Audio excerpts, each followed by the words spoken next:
Welcome back to my Let's Play of Mass Effect on the Legendary Edition.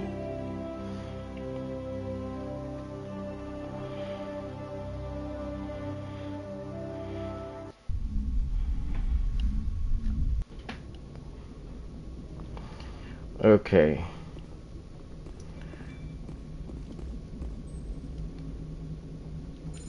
So, I'm gonna be talking to the crew. Start with Joker. Commander, something you need? I have to go. Alright, see ya. Commander, something you need? How's the Normandy performing? Is she everything they said she'd be? She's the best ship in the fleet, if you've got a pilot who knows how to handle her. Balance isn't what you'd expect.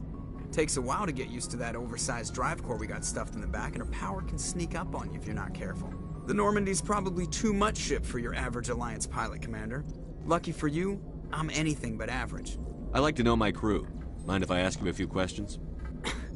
I can see where this is going. You did a background check on me, didn't you? Well, I'll tell you the same thing I told the captain. You want me as your pilot. I'm not good. I'm not even great. I am the best damn helmsman in the Alliance fleet. Top of my class in flight school, I earned that. All those commendations in my file, I earned every single one. Those weren't given to me as charity for my disease. I'm sorry, Joker. I didn't even know you were sick. You mean you didn't know? Oh, crap. Okay, I've got Vrolik syndrome, brittle bone disease. The bones in my legs never develop properly. They're basically hollow, too much force and they'll shatter. Even with crutches and my leg braces, it's hard to get around. One wrong step and crack! It's very dramatic, but I've learned to manage my condition, Commander. Put the Normandy in my hands and I'll make her dance for you. Just don't ask me to get up and dance unless, you like the sound of snapping shin bones. Why does everyone call you Joker?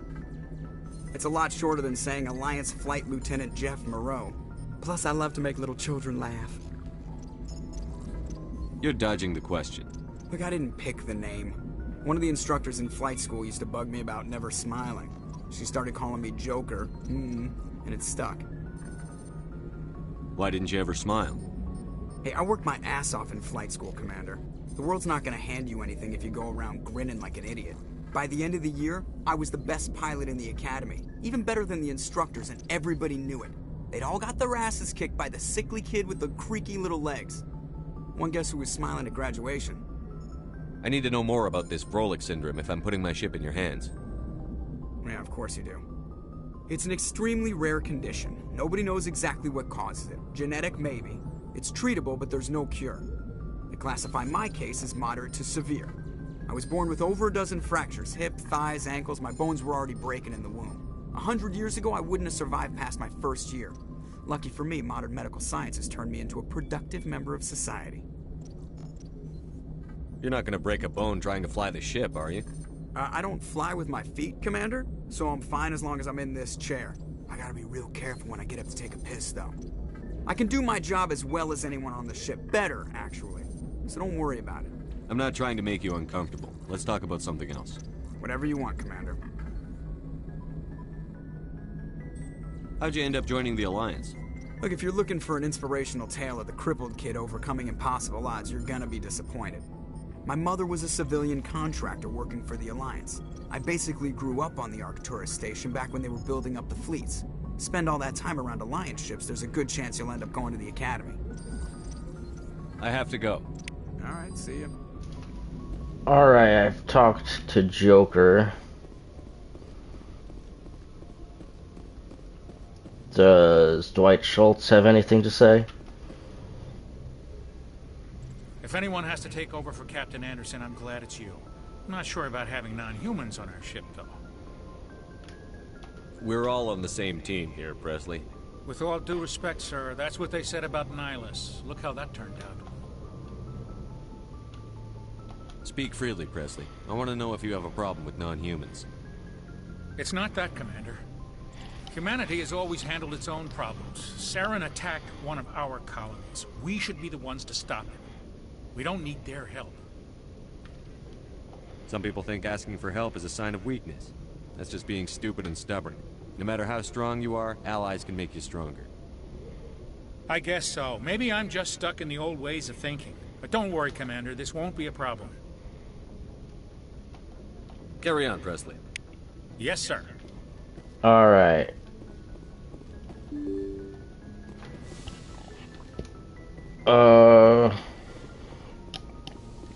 That's the conference. The comm room. The meeting room.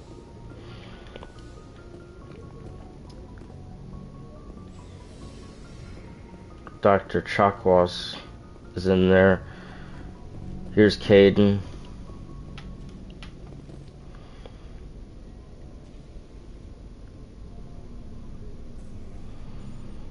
Anything you need, Commander? Just trying to get a sense of where the crew's at. Thoughts? I've wasted enough of your time for now, Commander. We'll have time for personal debriefings later. Okay. What's your opinion on the last mission? I don't see how we could have done things any better. At least not without getting to Eden Prime sooner. And we were on the scene faster than any other Alliance ship could have been. We'll talk another time, Lieutenant. Commander?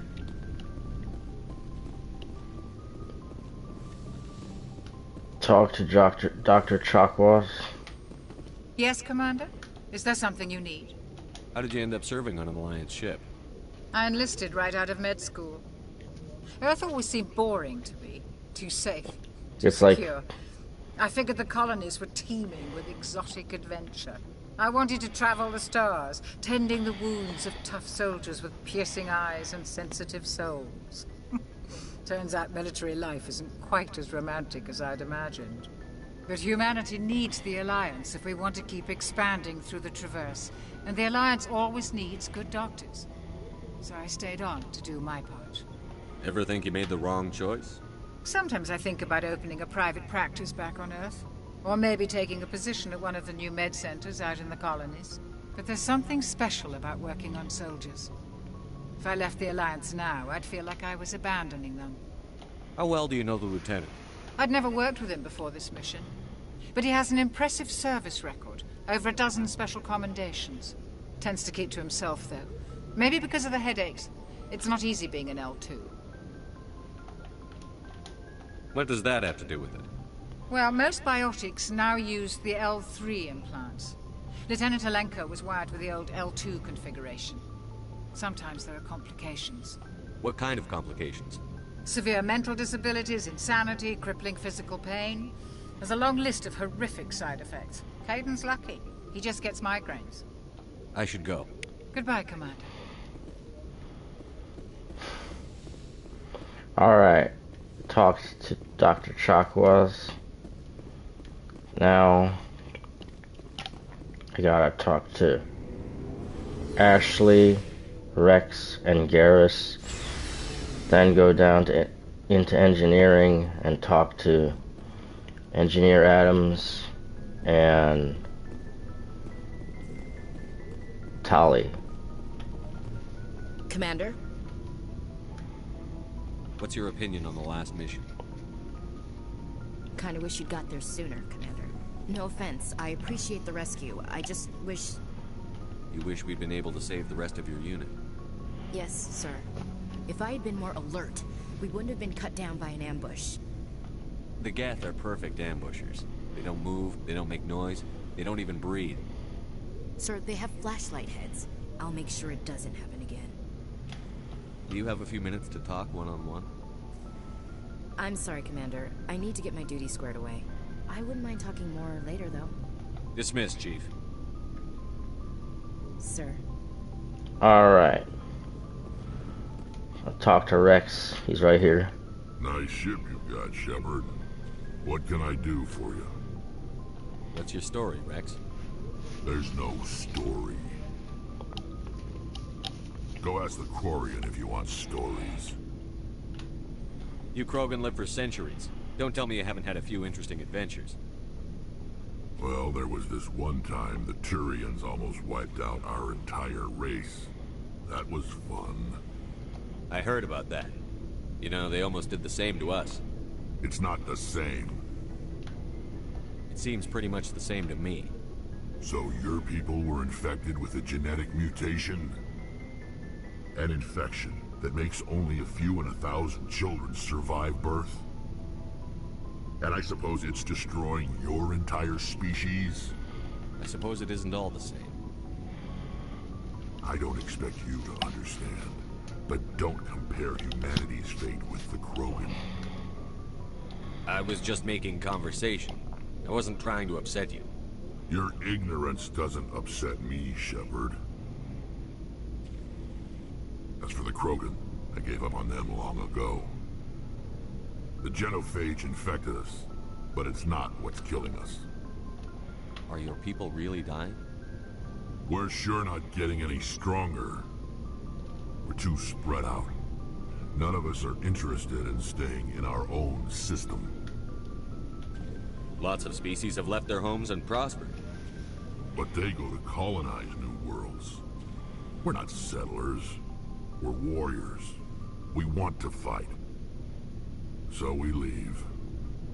Hire ourselves out. And most of us never go back. What can you tell me about the genophage? Ask the Solarians if you want details. They made it. All I know, it makes breeding nearly impossible. Thousands die in stillbirth, and most never get that far. Every Krogan is infected. Every one. And no one's rushing to find a cure. Why don't the Krogan try to find a cure? When was the last time you saw a Krogan scientist? Ask a Krogan. Would he rather find a cure for the genophage or fight for credits? He'll choose fighting every time. It's just who we are, Shepard. I can't change that. Nobody can. So long, Rex. Shepard. Alright, now talk to Garrus. Thanks for bringing me on board, Commander. I knew working with a Spectre would be better than life at CSEC. Have you worked with a Spectre before? Well, no, but I know what they're like. Spectres make their own rules. You're free to handle things your way. At CSEC, you're buried by rules. The damn bureaucrats are always on your back. Being a Spectre does have its advantages. Exactly my point. If I'm trying to take down a suspect, it shouldn't matter how I do it, as long as I do it. But CSEC wants it done their way. Protocol and procedure come first. That's why I left. So you just quit because you didn't like the way they do things? There's more to it than that. It didn't start out bad, but as I rose in ranks, I got saddled with more and more red tape. CSEC's handling of Saren was typical. I just couldn't take it anymore. I hate leaving. I hope you made the right choice. I'd hate for you to regret it later. Well, that's sort of why I teamed up with you. It's a chance for me to get off the Citadel, see how things are done outside CSEC. Either way, I plan to make the most of this. And without CSEC headquarters looking over my shoulder, well, maybe I can get the job done my way for a change. As long as you do your job well, you're free to go about your business as you see fit. Thank you, Commander. That's it. Commander, good to see you. Alright. So that's it. Alright. Talk to Engineer Adams. And we have a long conversation with Tali. Hey, Commander, you know that Quarian, Tali? She's been spending all her time down here asking me about our engines. I'll tell her to leave you alone. What? No, she's amazing. I wish my guys were half as smart as she is. Give her a month on board and she'll know more about our engines than I do. She's got a real knack for technology, that one. I can see why you wanted her to come along. I figured she'd be a real asset to the team. You got an eye for Tali, Commander, but I'm guessing that's not why you came down here. Where else have you served, Adams? If you name a class of Alliance ship, I've probably served on it. Everything from dreadnoughts and carriers right down to frigates like the Normandy. My last assignment was on the Tokyo, only a cruiser, but she was a good ship. Couldn't hold a candle to the Normandy, though. Fill me in on the IES stealth systems. How does it work exactly? You can't hide a ship out in space. They emit too much heat and radiation. Too easy for sensors to pick them up, unless you find a way to capture those emissions. So our stealth systems trap the energy we give off in storage sinks built into the ship itself. No emissions to give away our location. Eventually the sinks have to be vented. More than a few hours silent running and they overheat. Cook us inside our own hull. There's no way for anyone to detect us? A visual scan can still pick us up. Anyone looking out a window can see us plain as day. But you have to be pretty close to get an actual visual out in space. Most vessels rely on scanners. As long as the stealth systems are engaged, they can't see us.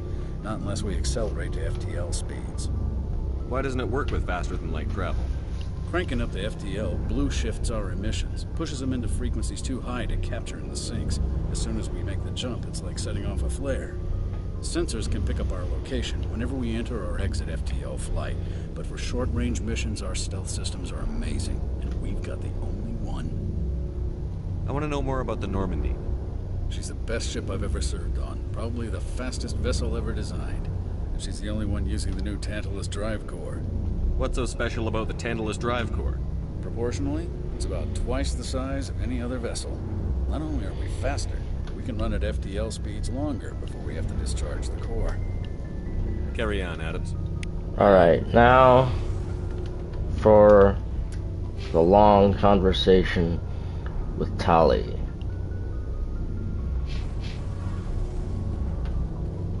Your ship's amazing, Shepard. I've never seen a drive core like this before. I can't believe you were able to fit it into a ship this small. I'm starting to understand why you humans have been so successful. I had no idea Alliance vessels were so advanced. The Normandy's a prototype. Cutting-edge technology. A month ago, I was patching a makeshift fuel line into a converted tug ship in the flotilla. Now, I'm sitting on board one of the most advanced vessels in Citadel space. I have to thank you again for bringing me along. Traveling on a vessel like this is a dream come true for me. I had no idea you found ship technology so interesting. It comes with being a Quarian. The migrant fleet is the key to the survival of my people. Ships are our most valuable resource. But we don't have anything like this. We make do with cast-offs and second-hand equipment. We just try to keep them running for as long as we can. Some of the fleet's larger vessels date all the way back to our original flight from the Geth. I can't believe your fleet's still using ships that are 3 centuries old. They're constantly being repaired, modified, and refitted. They aren't pretty, but they work. Mostly. We've tried to make ourselves as independent as possible on the flotilla. Grow our own food, mine, and process our own fuel. But some things we just can't make on our own. A patch to maintain the hull integrity requires raw materials we just don't have. That's why our pilgrimages are so important. Tell me about your people. Our lives aren't easy. Resources are scarce, and we are constantly on the move. Everything we do must in some way contribute to the continuation of the migrant fleet. There are 17 million Quarians in the flotilla, and each of us relies on the others for survival. The bonds among my people are strong. Unfortunately, we have had to surrender many of the freedoms and civil liberties other species take for granted. What kind of freedoms? Well, it's illegal for parents to have more than one child. If our population grows too much, it would strain our resources to their breaking point. Of course, we also can't allow our numbers to become too few. If our population is in decline, the rule against single births is temporarily repealed. In extreme cases of population decline, incentives are even offered to encourage multiple births. Though the Conclave hasn't had to take such measures in nearly a century. That's your government. The Conclave is our civilian branch of government. Each ship can elect a representative to serve on the Conclave and make decisions that affect the fleet as a whole. On matters that affect an individual ship, however, the captain has the final say. It's a tradition that dates back to the early days, when the fleet was governed by martial law. Fortunately, most captains nowadays are smart enough to have an elected council from their crew to give them advice and guidance. So the ultimate power rests with elected officials. In practice, the Conclave and the respective council for each ship tend to set the rules that govern our daily lives. But in theory, we are still under military jurisdiction. The 5 top-ranking military officials in the fleet serve on the Admiralty Board. These 5 have the power to overrule any decision by the Conclave in case of emergency. To do so requires unanimous agreement among the Admiralty, and they can only do this once. After that, the entire board must resign their posts. It's a safeguard that served us well. In nearly 3 centuries, the Admiralty Board has only overruled the Conclave 4 times. I want to know more about the Geth. I doubt I can tell you anything you don't already know. It's been almost 3 centuries since they drove my people into exile. All I know is the story of their origins. What they were when we created them, and how they turned on us. Interesting. The Geth were originally created to serve as an automated manual labor force. Initially, their intelligence was as limited as any VI. Over time, we made small modifications to their programming to allow them to perform more varied and complex tasks, bringing them closer and closer to true AI status. How come the Council didn't step in and stop you? This wasn't true AI research. We may have been skirting the bounds of the law, but we never did anything that was actually illegal. The changes were so insignificant, so gradual, that we were able to control them. Or so we thought. But one thing we underestimated was the power of the neural network. A million Geth thinking simultaneously created an inherently unstable matrix. So, the Geth share brain power? Many of the Geth's logic systems were designed to work in concert with other nearby Geth. Basically, the more of them you have in the group, the smarter they are. So there's some sort of group consciousness? No, nothing like that. They cannot share sensory data or information. Their programming cannot handle that much simultaneous input. Each Geth maintains an individual awareness and identity. The neural network only operates on a process-based level. It's basically the synthetic equivalent of a subconscious. But when they're in close proximity, they can coordinate low-level functional processes, freeing up more capacity for original or independent thought. What made them rebel?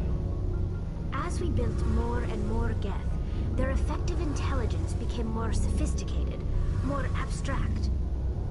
One day, a Geth began to ask its Quarian overseer questions about the nature of its existence. Am I alive? Why am I here? What is my purpose? As you can imagine, this caused a near panic among my people. I don't see what's so bad about those questions. The Geth were created to engage in mundane, repetitive, or dangerous manual labor. That's fine for machines, but it won't satisfy a sentient being for long. The Geth were showing signs of rudimentary self-awareness and independent thought. If the Geth were intelligent, then we were essentially using them as slaves. It was inevitable the newly sentient Geth would rebel against their situation. We knew they would rise up against us, so we acted first. A general order went out across all Quarian-controlled systems to permanently deactivate all Geth. The Geth responded to this order violently. You can't blame them for fighting for their survival. We had no other choice. The Geth were already on the verge of revolution.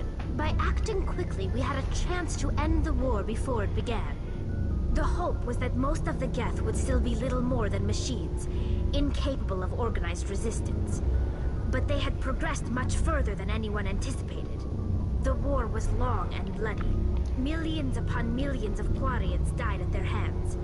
In the end, we were forced to flee our own homeworld. We feared the Geth would pursue us, but they never came beyond the Veil. Now we drift through space, exiled, searching for a way to reclaim what was once ours. It's hard to feel sorry for you. Your ancestors tried to wipe out another species. We made a mistake when we created the Geth in the first place. But Indeed. we did not make a mistake when we went to war against them. If we had not acted, they would have wiped us out. They're a synthetic life form. They have no use for organics. None. Why do you think they cut themselves off from the rest of the galaxy? Why do you think they've killed every organic being who's ever tried to contact them? They didn't kill Saren. What does that tell you? The Geth are not innocent victims in all this.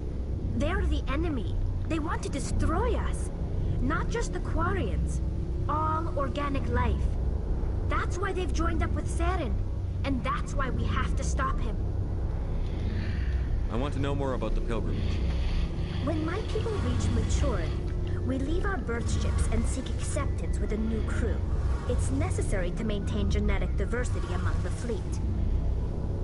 But no ship wants to accept someone who will be a burden on them. So, to prove our worth, we embark on a pilgrimage. We set out alone, leaving the flotilla and our families behind us. We only return once we have found something of value we can bring back to the fleet. This is presented as a gift to the captain of the respective ship we wish to join. If the gift is accepted, we are welcomed into the crew. Can a captain choose to reject the gift? That doesn't happen often. Most captains are eager to increase the size of their crew. It increases their own standing in our society. Even when a gift is not particularly valuable, the captain usually accepts it out of a sense of tradition. However, there is a stigma to presenting a substandard gift. It's not the best way to make a good impression on a new community. Most pilgrims don't return until they find something worthwhile. I can't believe they just send you off alone. It's not like they just cast us out. Before we leave, we are given lessons in how to survive outside the flotilla, and given gifts to help us on our journey. We also receive implants to fight off sickness and disease. Generations of living in an isolated and highly controlled environment have left our immune systems weaker than most. By the time we leave the fleet, we are well equipped for the pilgrimage. This is a rite of passage for all Quarians. If it were dangerous, our numbers would suffer. Virtually every pilgrimage ends with a triumphant return and the ritual presentation of the gift to one of the fleet's captains. I want to talk about something else. Like what? I should go. See you later. Alright. I have talked to Tali, and that's it. So there was a lot to go through there. First of all, they have a democratic government. They have a pilgrimage, which we know they send you off to collect something of value for the flotilla. And the Geth, the whole thing about creating the Geth, they never tried to work on a diplomatic or peaceful solution. And that's one of the biggest story arcs of the Mass Effect trilogy that culminates at the end, in the middle of Mass Effect 3. With, if you play your cards right, you can have the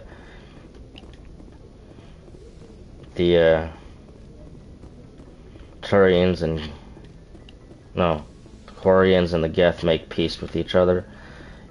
Alternatively, there's only two other options. There's a space battle in which either all of the Geth are destroyed or all the Quarians are destroyed. And Tali's reaction to the Quarian, for all of her people dying, is sad, so I'm gonna do my best to, I think the key is the Geth squad mate in Mass Effect 2. That's the key. I think that mission helps you make peace with the Quarians and the Geth in Mass Effect 3. But that's as much purpose as that squad member serves in Mass Effect 2. Since you get him so late, you don't really have much option to use him in combat for most of the game, because he's just not there.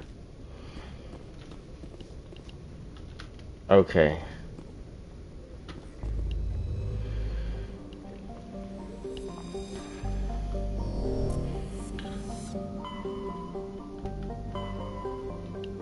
So you can see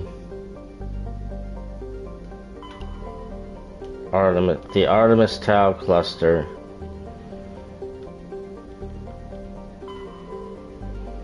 That's where we're going.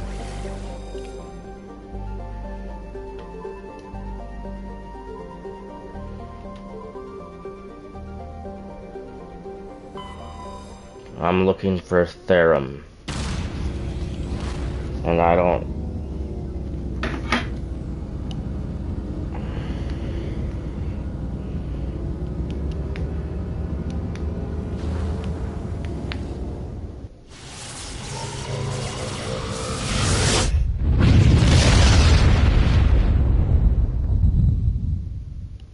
Commander, urgent message from Alliance Command coming in.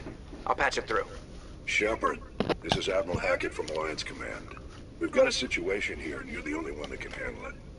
What do you need, Admiral? There's an Alliance training ground where we test weapons and technology in live fire simulations. One of the VIs we use to simulate enemy tactics in the drills is no longer responding to our override commands. It's gone rogue. Are you telling me this computer is thinking on its own? We're not stupid, Shepard. This is a virtual intelligence, not a true AI. It's not self-aware, and it can't access any external systems. We didn't do anything illegal here. Virtual intelligence support is critical to our military success. VIs process thousands of status reports and react in nanoseconds. No human can do that. We need you to fight your way through the training ground of the VI core and manually disable it. Can't you disable it remotely? Our fail-safes aren't responding. The VI operates on a closed network. It can't affect any external systems, but we don't have any direct access to its processes. We could bomb it from orbit, but the damage to the facility would be catastrophic. We'd prefer to have someone shut down the core. Someone like you. I know Spectres answer the Council, but you're still human. You're still part of the Alliance military, and right now we need you. The VI controls all the facility's weapons, drones, and automated defenses. You're the only one that can pull this off, Shepard. Good luck.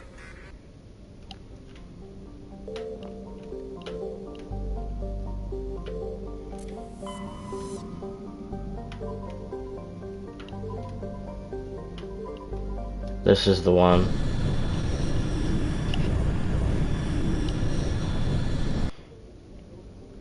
Okay.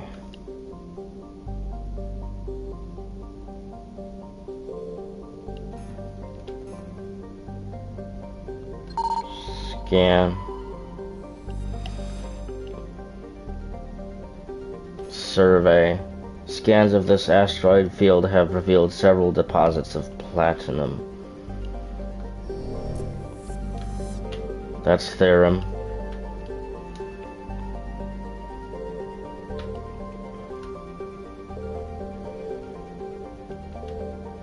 Let's start with planet number 1.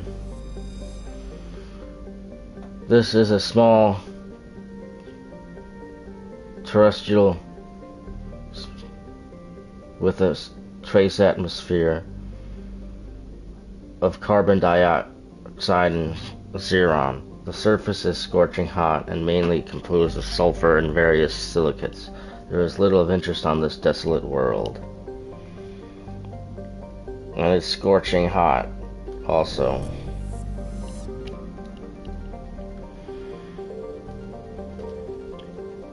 We'll do Therom last. 1, 2.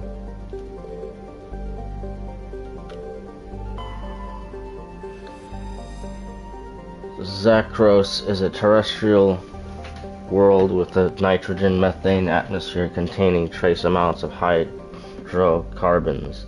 Its frigid surface is mainly composed of water, ice, and hydrocarbon slush. Most of the surface is not solid enough to support the full weight of a landed ship. If approach is necessary, use shuttles or keep the ship's mass effect envelope up.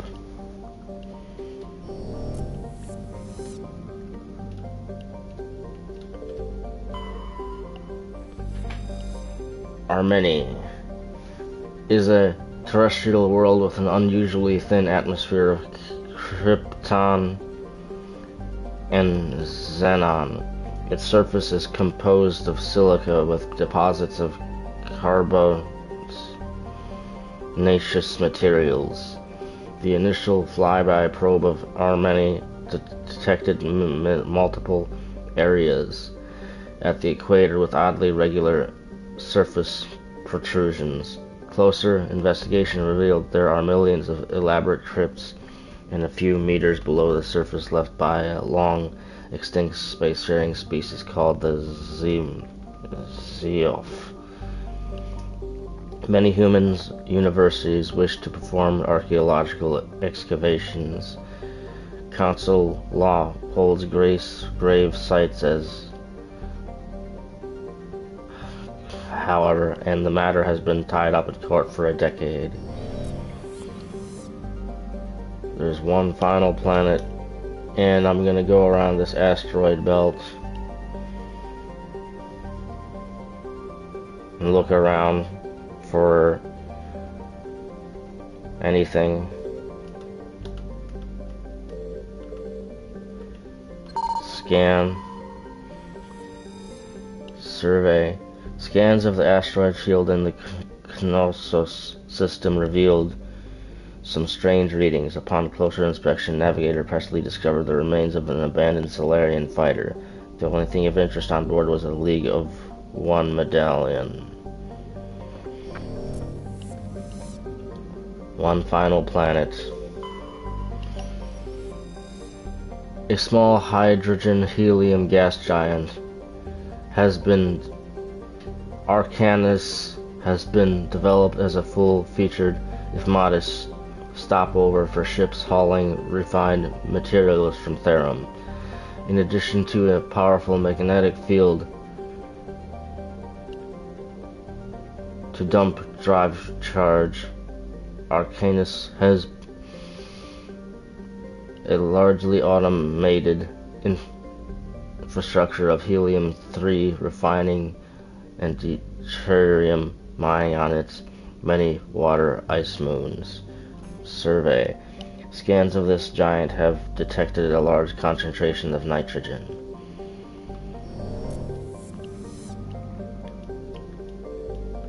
And last but not least, Therom.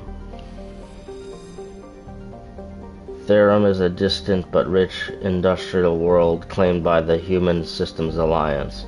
Its plentiful heavy metals have fueled the recent manufacturing boom on Earth.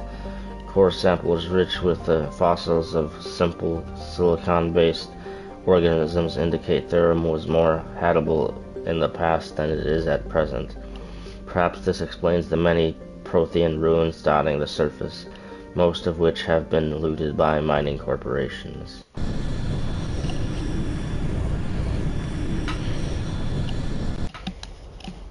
I am going to take Caden and Rex. No, Garrison Rex.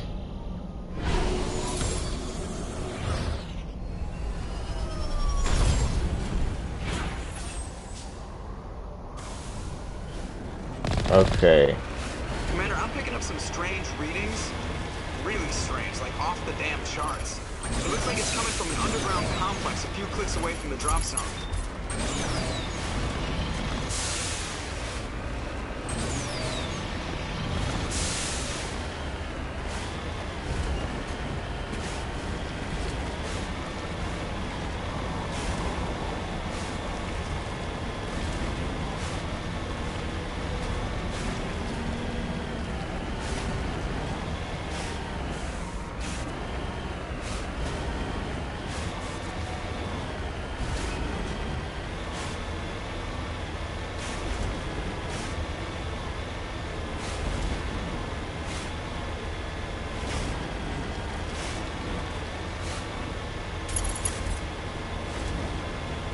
No Geth yet.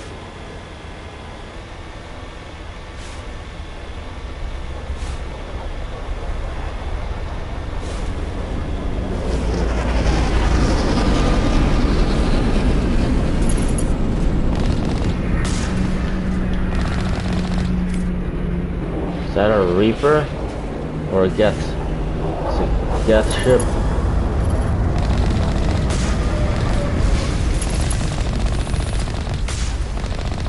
Alright. First, we've encountered the first Geth. There we go.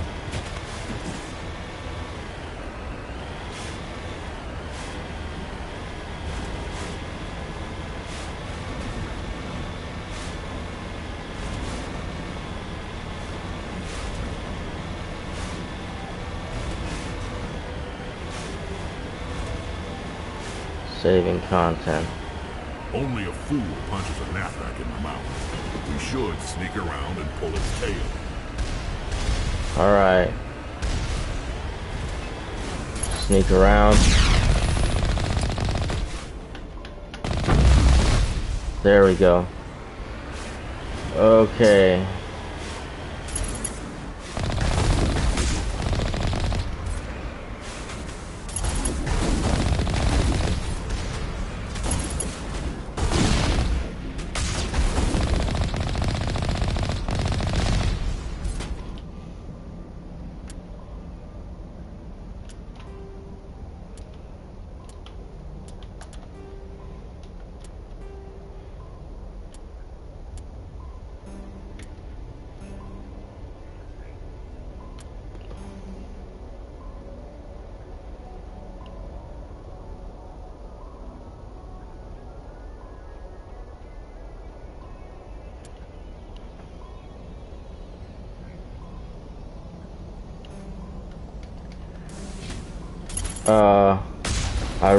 I raised the difficulty. Why not mess around with the difficulty a bit?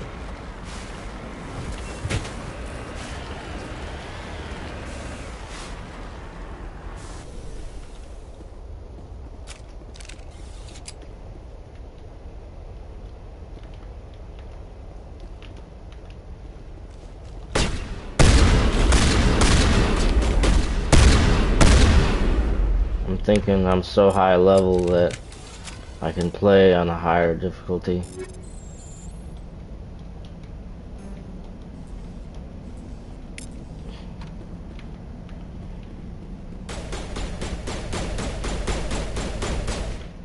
What are you doing?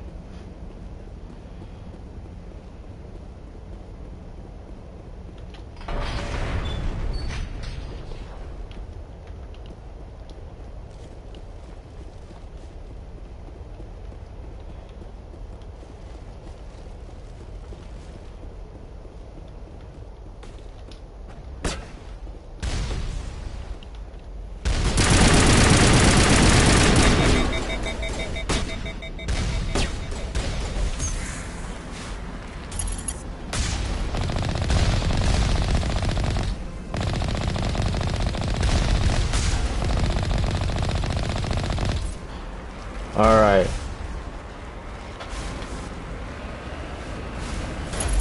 Another one.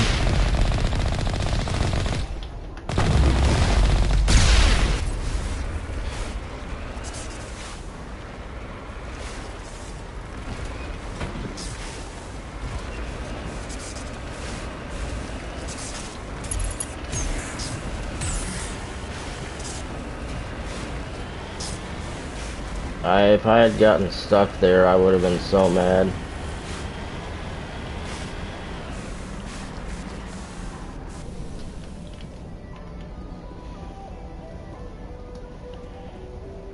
Okay.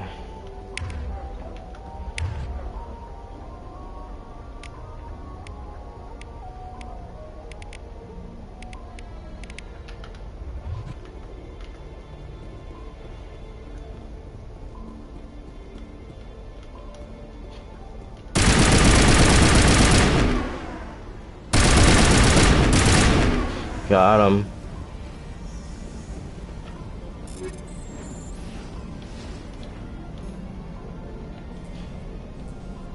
All clear. Okay. We have to open that Right.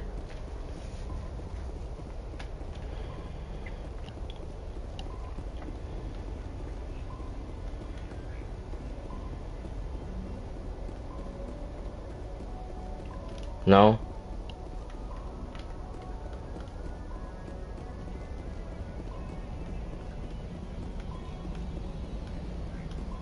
We have to get that open somehow.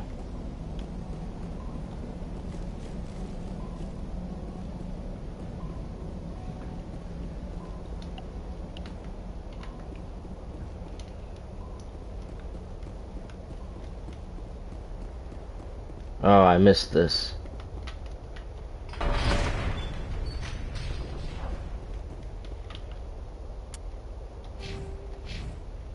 Tell you what, I'm gonna higher the difficulty even more to insanity, and we'll see how we do. If it's too hard, I can lower it.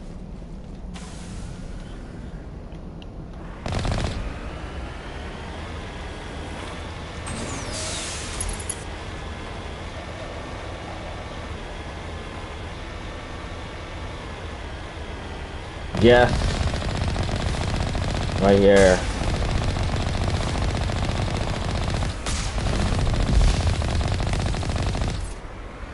There you go.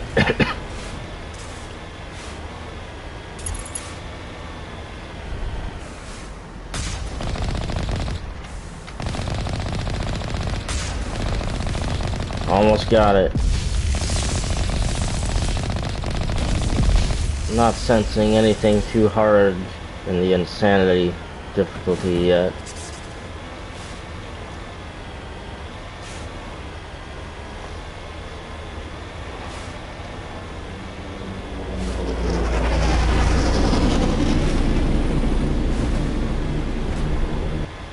Okay, more of them here.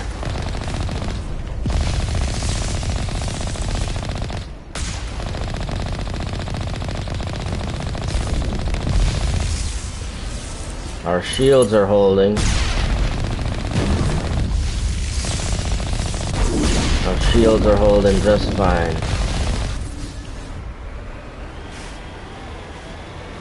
Oh, more Geth.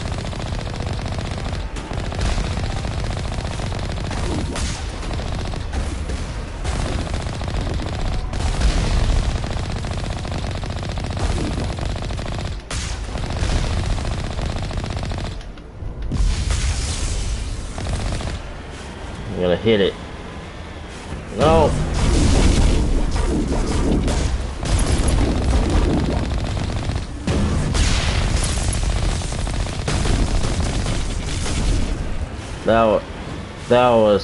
That was bad.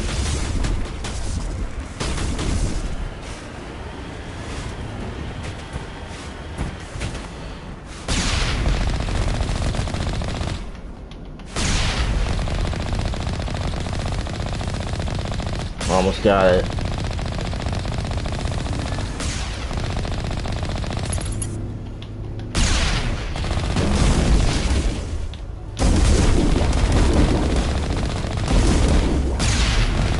This one's a little harder.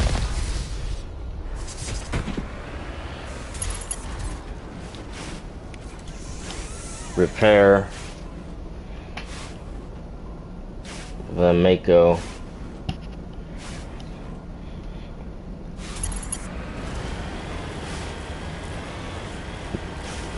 Alright, here we go.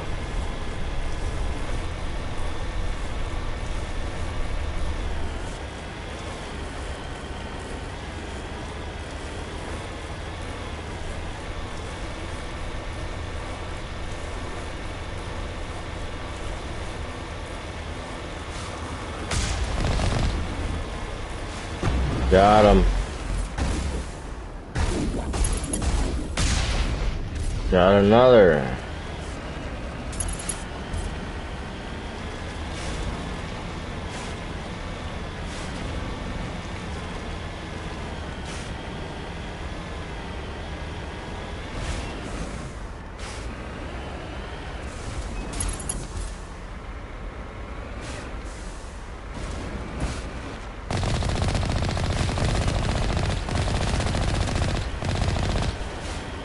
Okay. Over here. I don't see anything.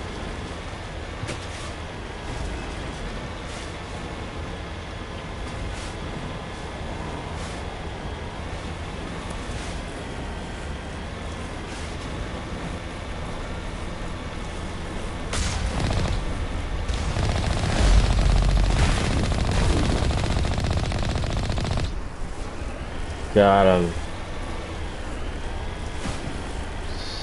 So I'm level 29. And this is multiple playthroughs in. So I figured I had to lower the higher the difficulty to provide a bigger challenge. So far, we're on insanity difficulty right now. And I haven't noticed any challenge just yet. Can't go any further in the Mako.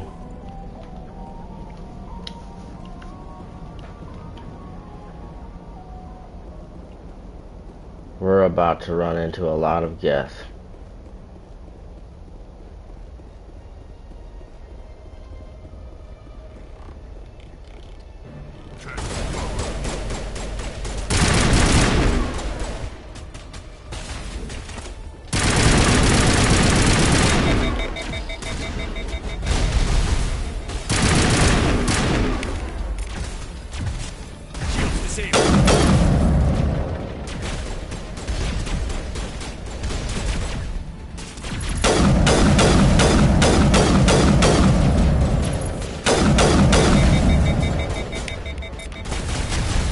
Pistol.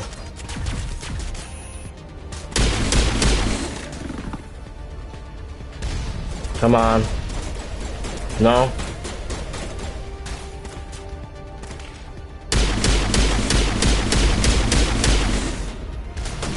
Missile went right by me.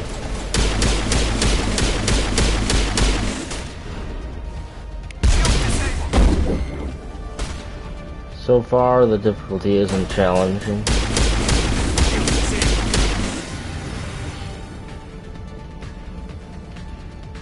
Well, if it's not challenge on insanity, it's not going to be a challenge.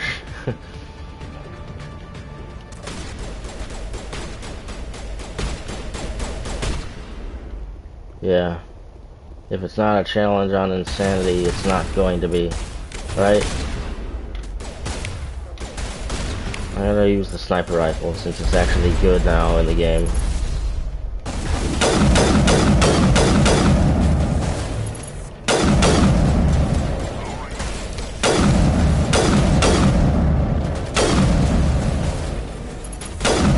Takes a lot.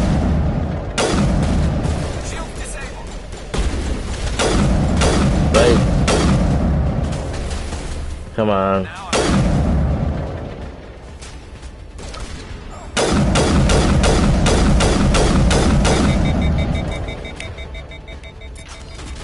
Alright, that's overheated.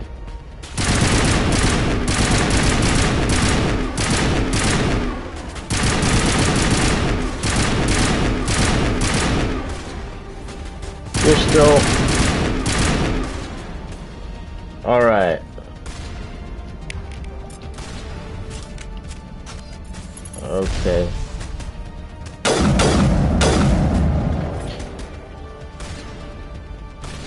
I'm gonna move up. I created a...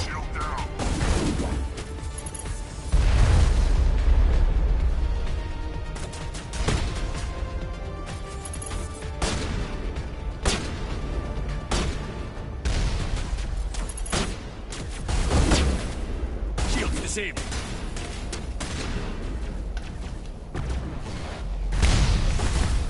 Fire in the hole.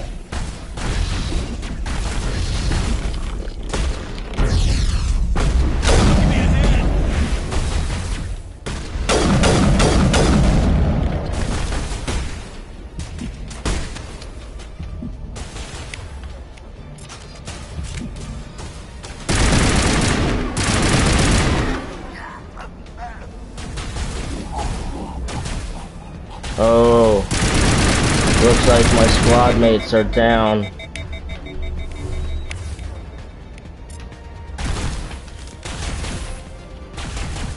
Shepard's on his own. I shouldn't have moved up.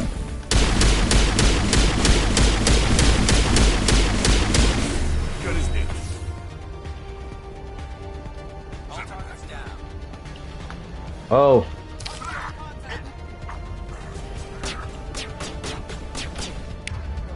Yeah, I shouldn't have moved up, but thankfully we were able to get through it.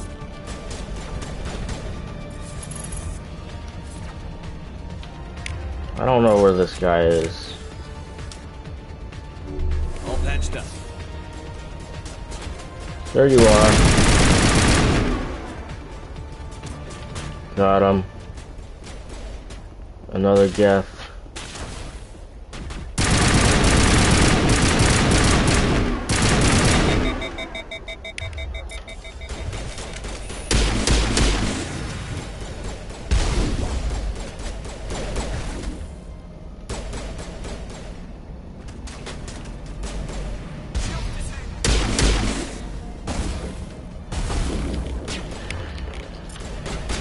Okay.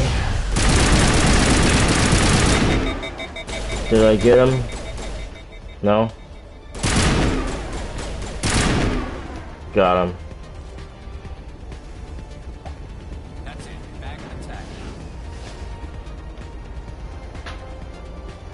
Alright, now is the time for the boss fight.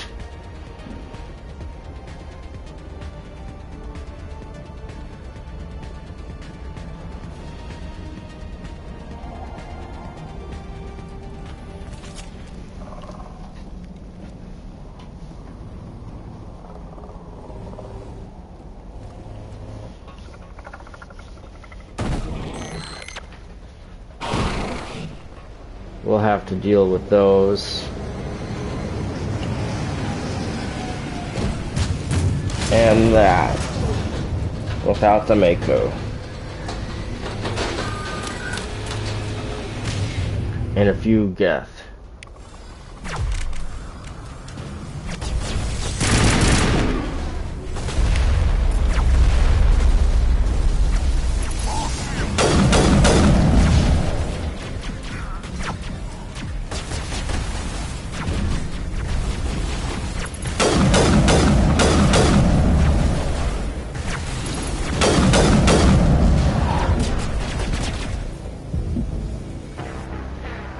Resume.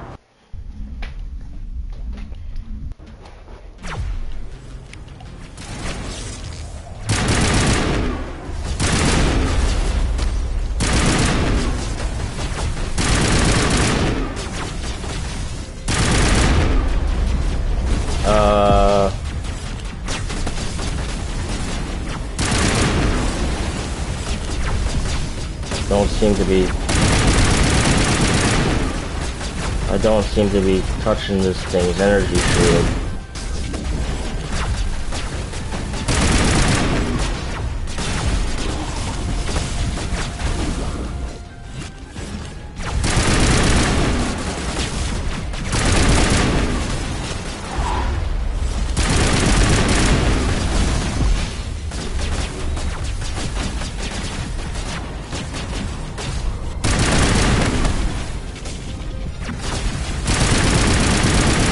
Feeling the difficulty now, huh?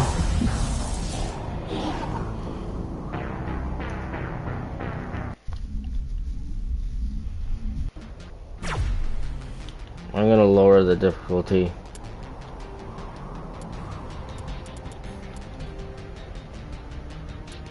To hardcore.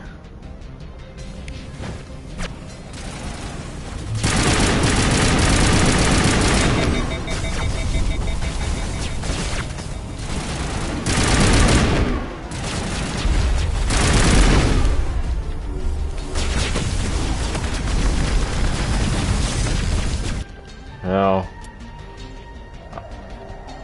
I'm content to play it on veteran.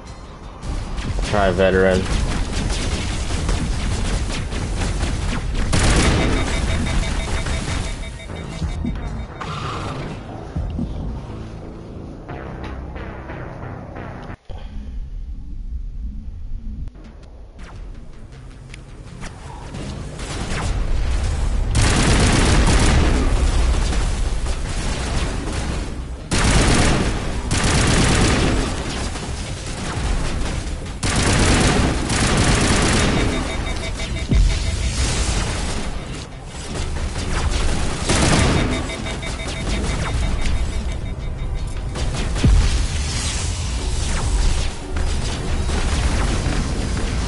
Wow, this is like...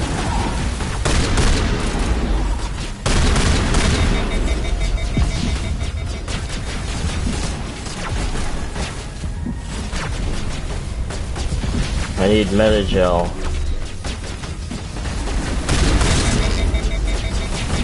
So overheated all the time.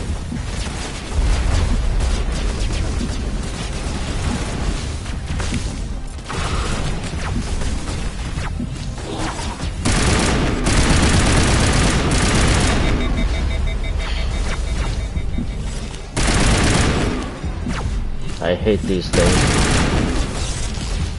Hate them.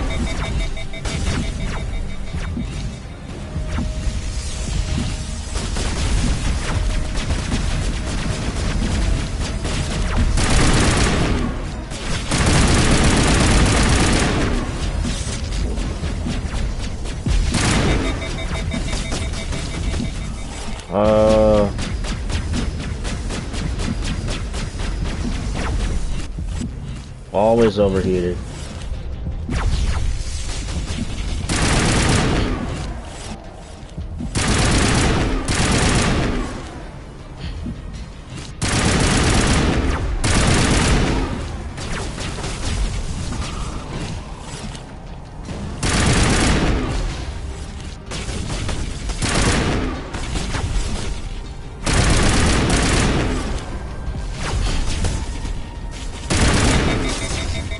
I think I got one of them.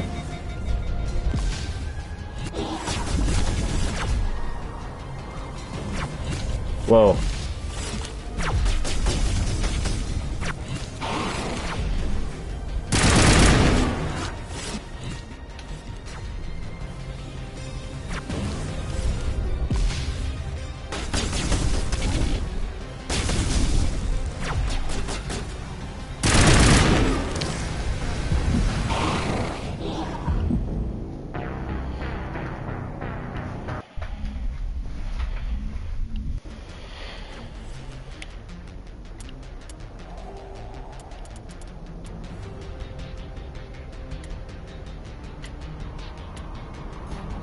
Normal difficulty.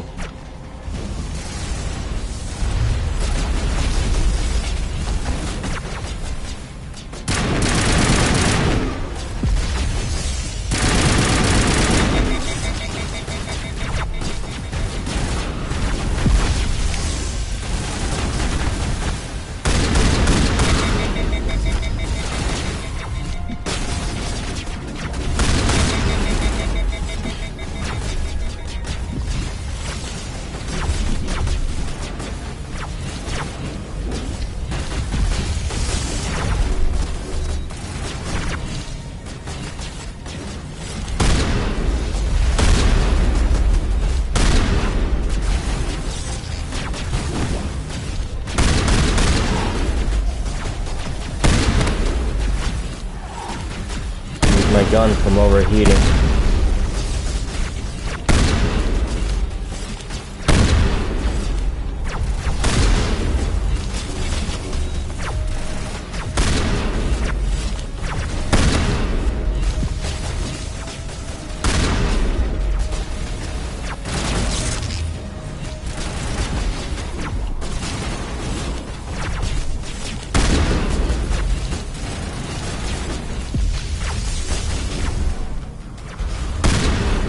I hate these things.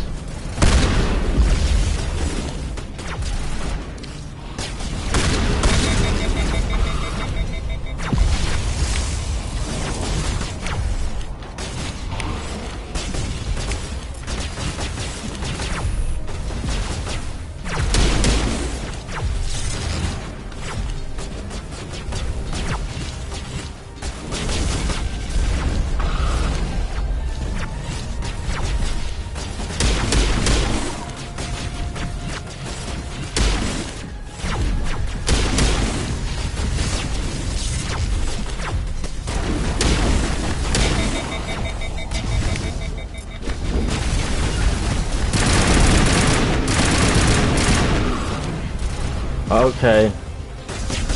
Alright.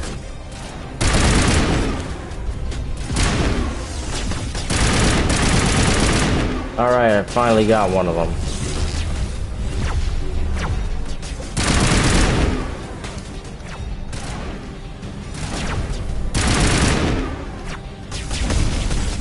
Always in my...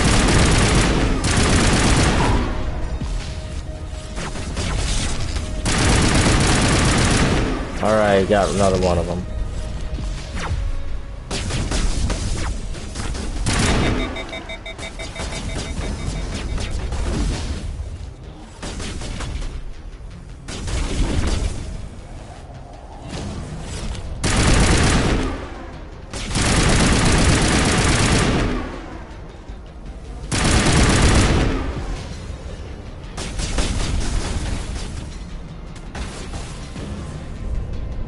Okay. What?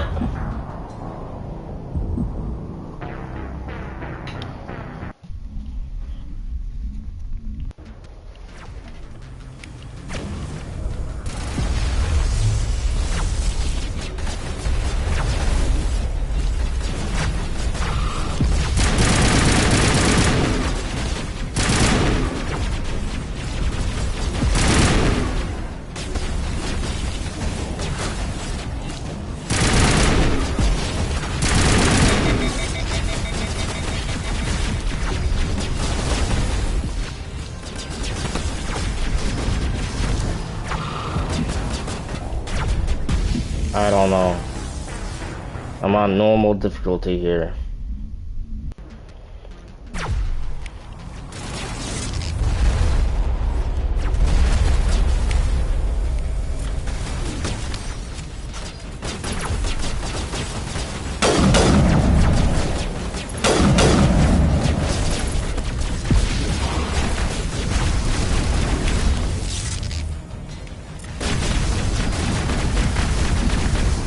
You know, I'm lowering.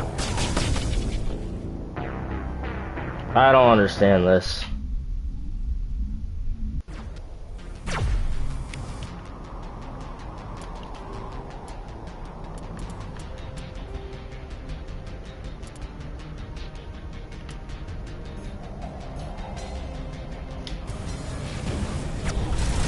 Normal difficulty.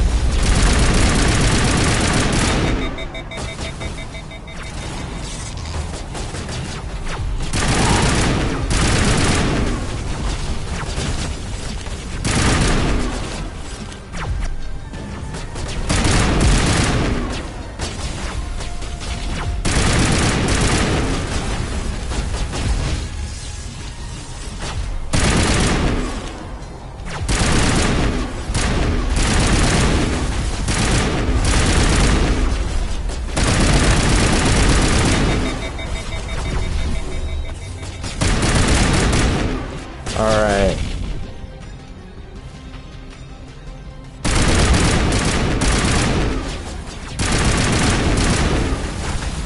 Got him. Who's that?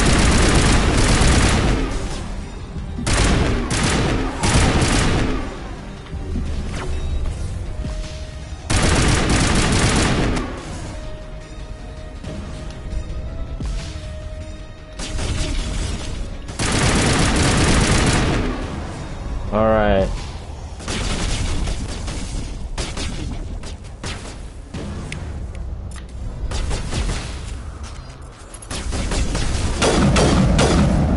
Take out that sniper. There's another Geth over there too.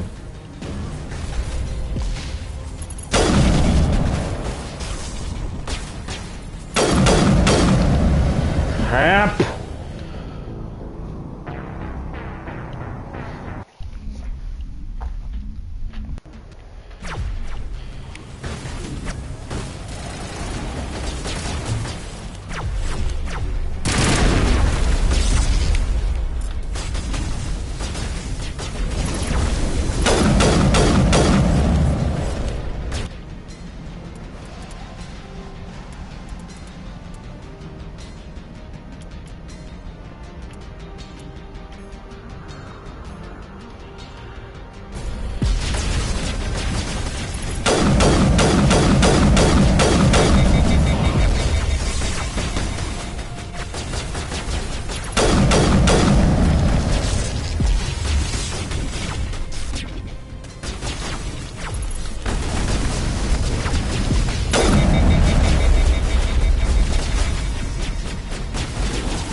can't I move?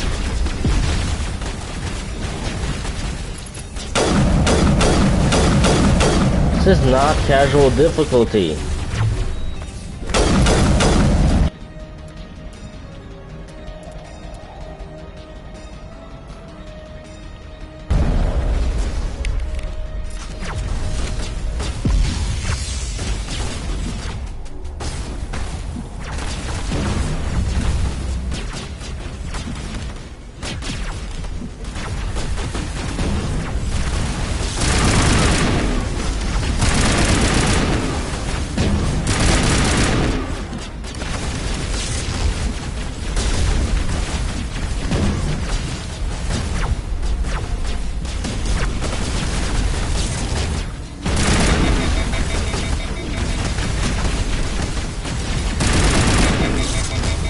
Always overheated.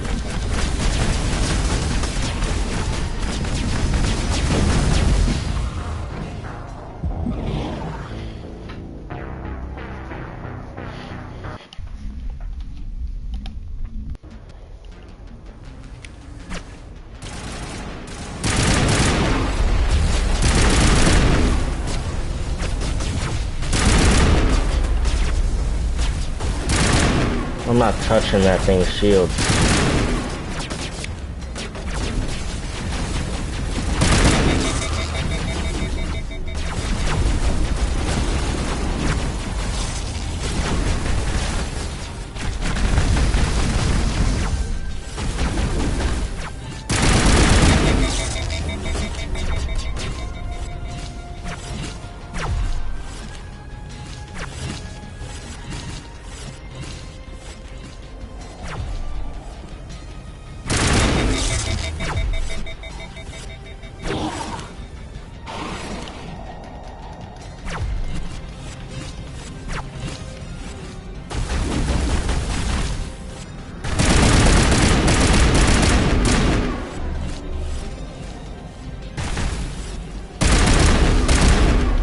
What was that?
This is casual difficulty.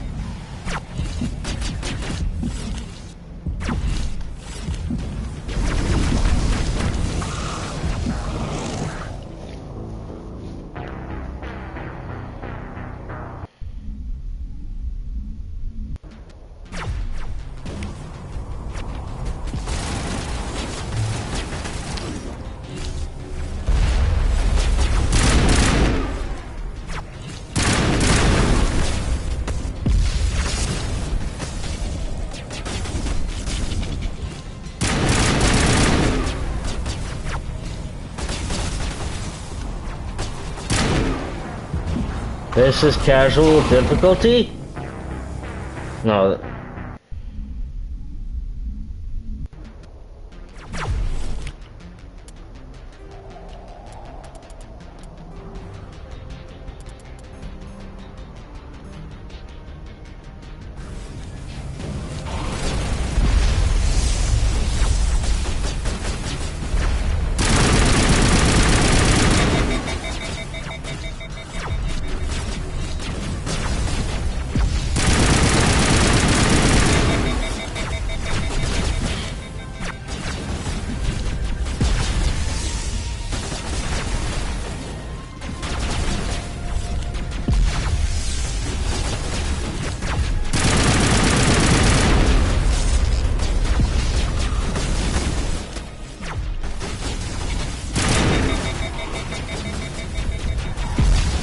I don't know how I'm supposed to get that thing.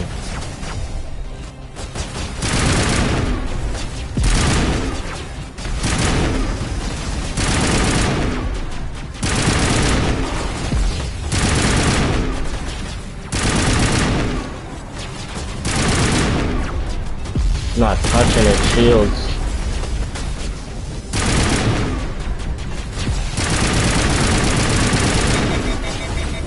I think I did something.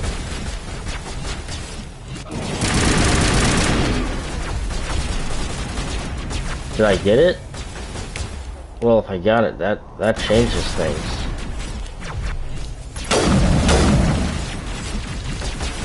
It changes things if I got it.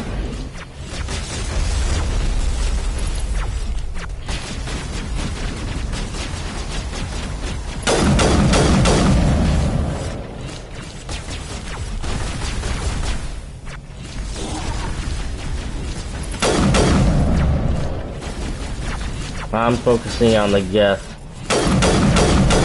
troopers. They're the most dangerous.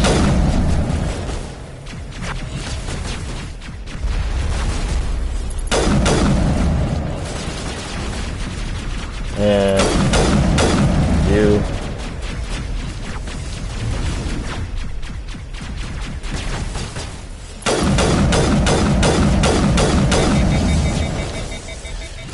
Okay. Almost got him. Wow.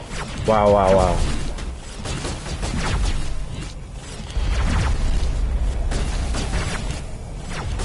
I'm just gonna have to let my health recharge.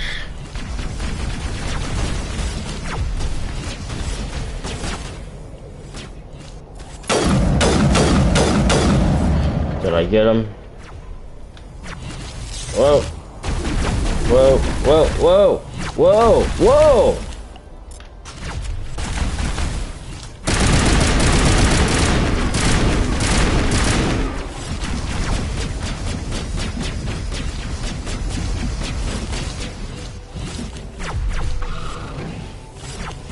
No, no, no, no, no. Man, man.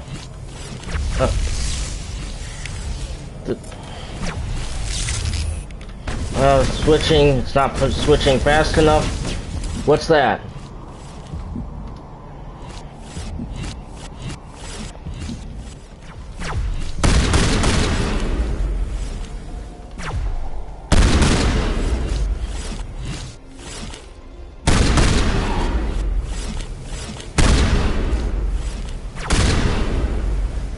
Alright, I think I finally almost got through this.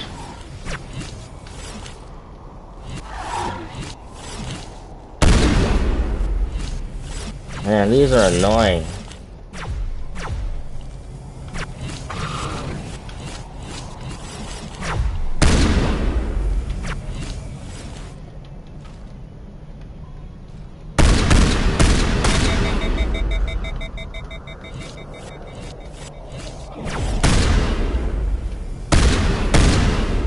Got him.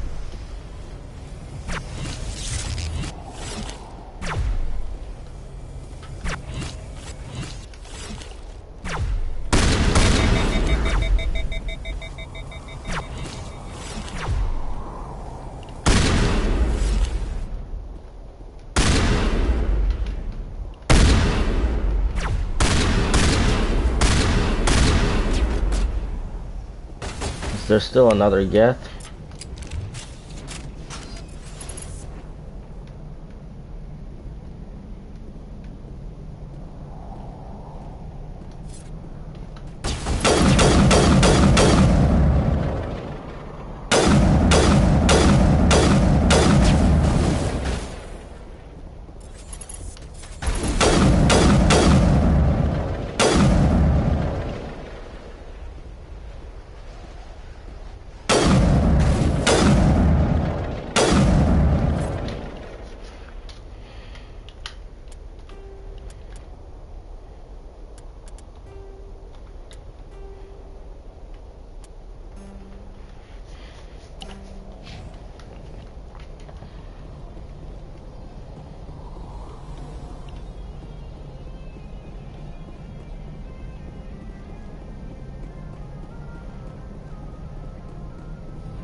There's another gap. That should be it.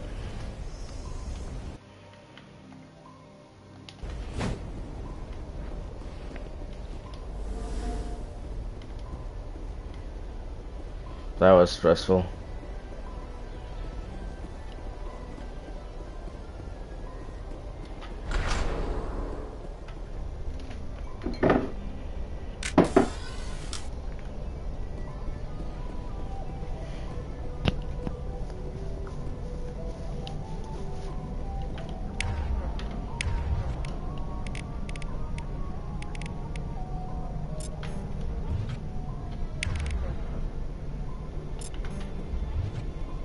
Can't use it.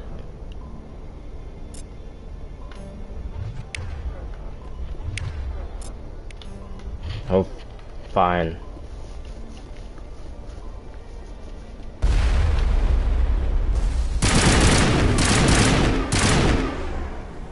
There you go. Liara to Sony is down there.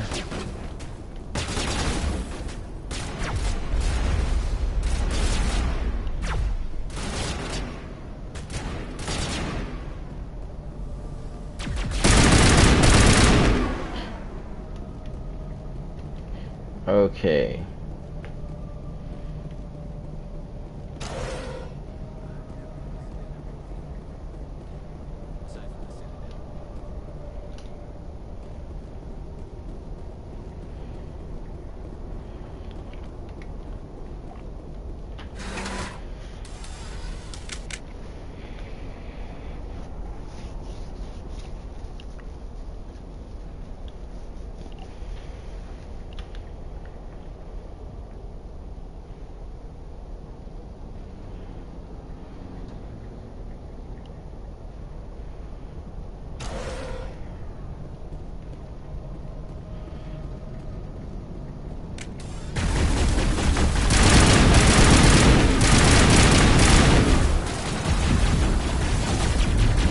Crap.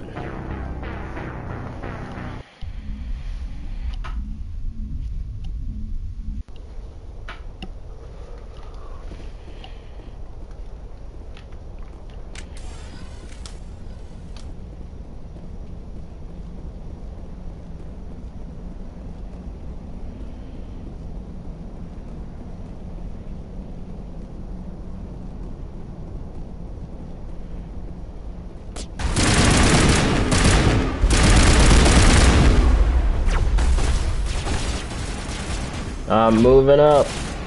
Cover me.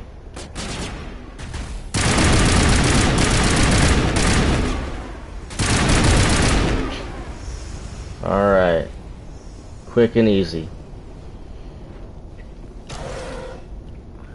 It's a bit of a Lithium ruin. Aside from the Citadel, I mean.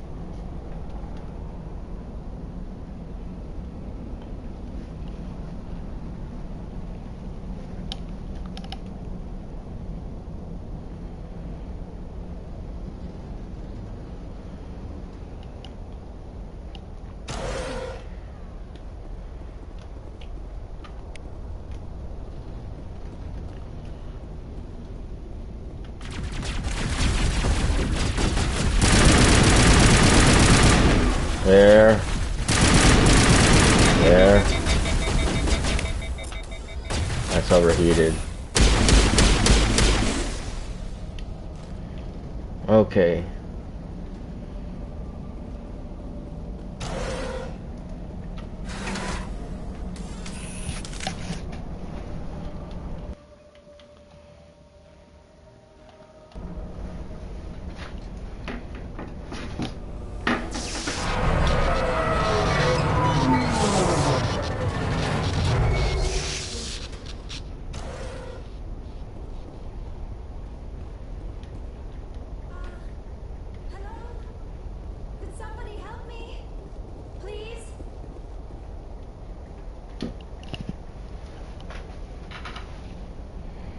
Can you hear me out there? I'm trapped. I need help. Are you okay? What happened to you? Listen, this thing I'm in is a Prothean security device. I cannot move, so I need you to get me out of it, all right? Your mother is working with Saren. Whose side are you on? What? I am not on anybody's side. I may be Benezia's daughter, but I'm nothing like her. I have not spoken to her in years. Please, just get me out of here. How'd you end up in there? I was exploring the ruins when the Geth showed up, so I hid in here. Can you believe that? Geth, beyond the veil! I activated the tower's defenses. I knew the barrier curtains would keep them out. When I turned it on, I must have hit something I wasn't supposed to. I was trapped in here. You must get me out, please! We'll find some way to help you. There is a control in here that should deactivate this thing. You'll have to find some way past the barrier curtain. That's the tricky part. The defenses cannot be shut off from the outside. I don't know how you'll get in here. Be careful. There is a Krogan with the Geth. They have been trying different ways to get past the barrier. Okay. Oh. Already, huh? Okay.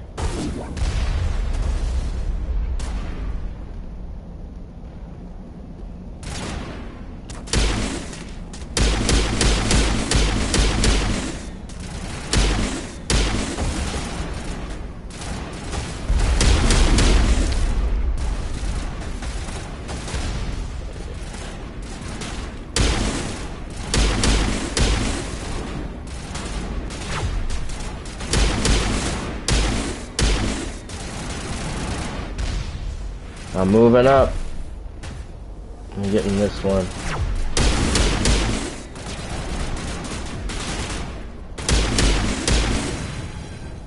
Okay. Easy decryption.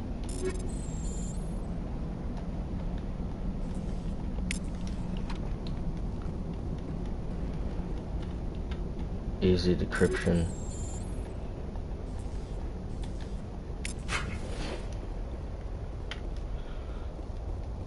Omnigel.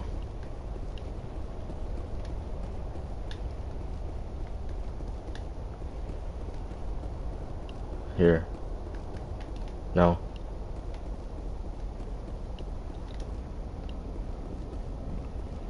Down here.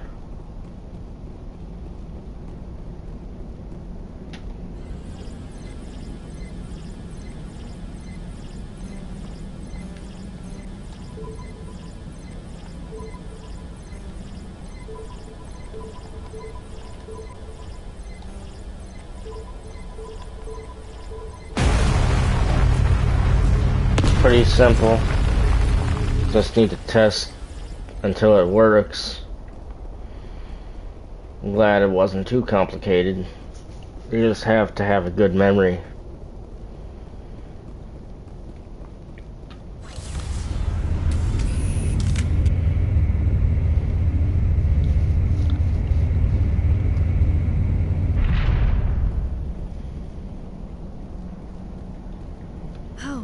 How did you get in here? I didn't think there was any way past the barrier.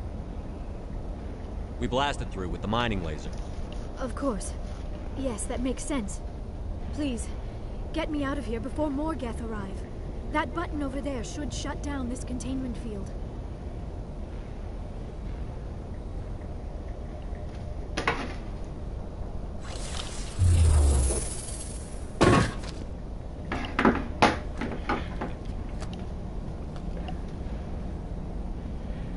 Any idea how we get out of this place? There is an elevator back in the center of the tower. At least I think it's an elevator. It should take us out of here. Come on! I still cannot believe all this. Why would the Geth come after me? Do you think Benezia's involved? Saren's looking for the conduit. You're a Prothean expert. Obviously, he wants you to help him find it. The conduit? But I don't know... What the hell was that? These ruins are not stable. That mining laser must have triggered a seismic event. We have to hurry. The whole place is caving in.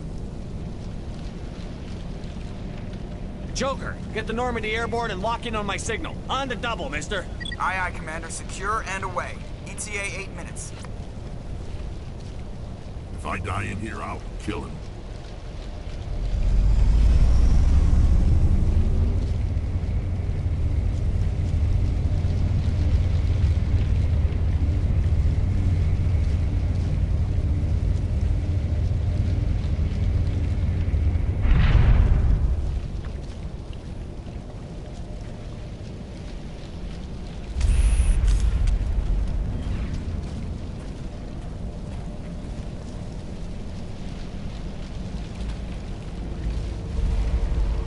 Surrender.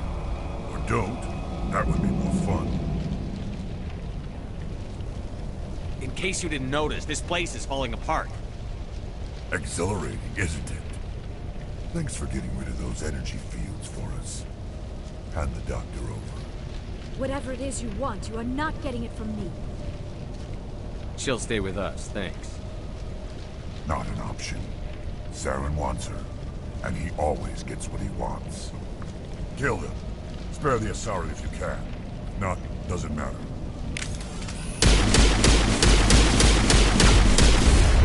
Krogan Battle Master. Not much of a Krogan Battle Master, if you ask me.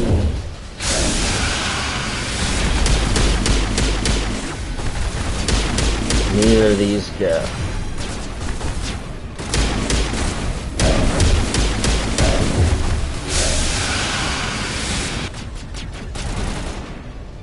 I got you, Geth.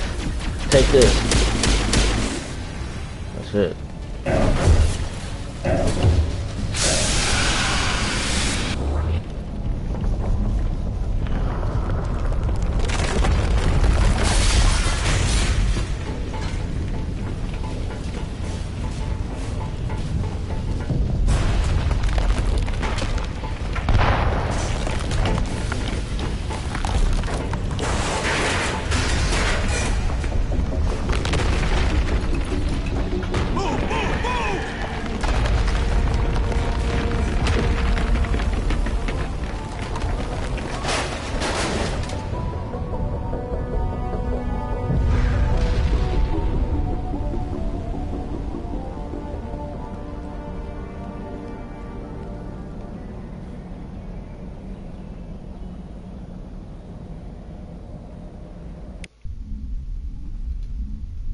Too close, Commander. 10 more seconds we would have been swimming in molten sulfur.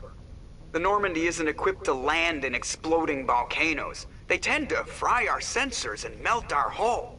Just for future reference. We almost died out there, and your pilot is making jokes? Joker pulled our asses out of there. I think he's earned the right to a few bad jokes. I see. It must be a human thing. I don't have a lot of experience dealing with your species, Commander. But I am grateful to you. You saved my life back there, and not just from the volcano. Those Geth would have killed me or dragged me off to Saren. What did Saren want with you? Do you know something about the conduit? Only that it was somehow connected to the Prothean extinction. That is my real area of expertise. I have spent the past 50 years trying to figure out what happened to them. How old are you exactly? I hate to admit it, but I am only 106. Damn! I hope I look that good when I'm your age. A century may seem like a long time to a short-lived species like yours. But among the Asari, I am barely considered more than a child. That is why my research has not received the attention it deserves. Because of my youth, other Asari scholars tend to dismiss my theories on what happened to the Protheans.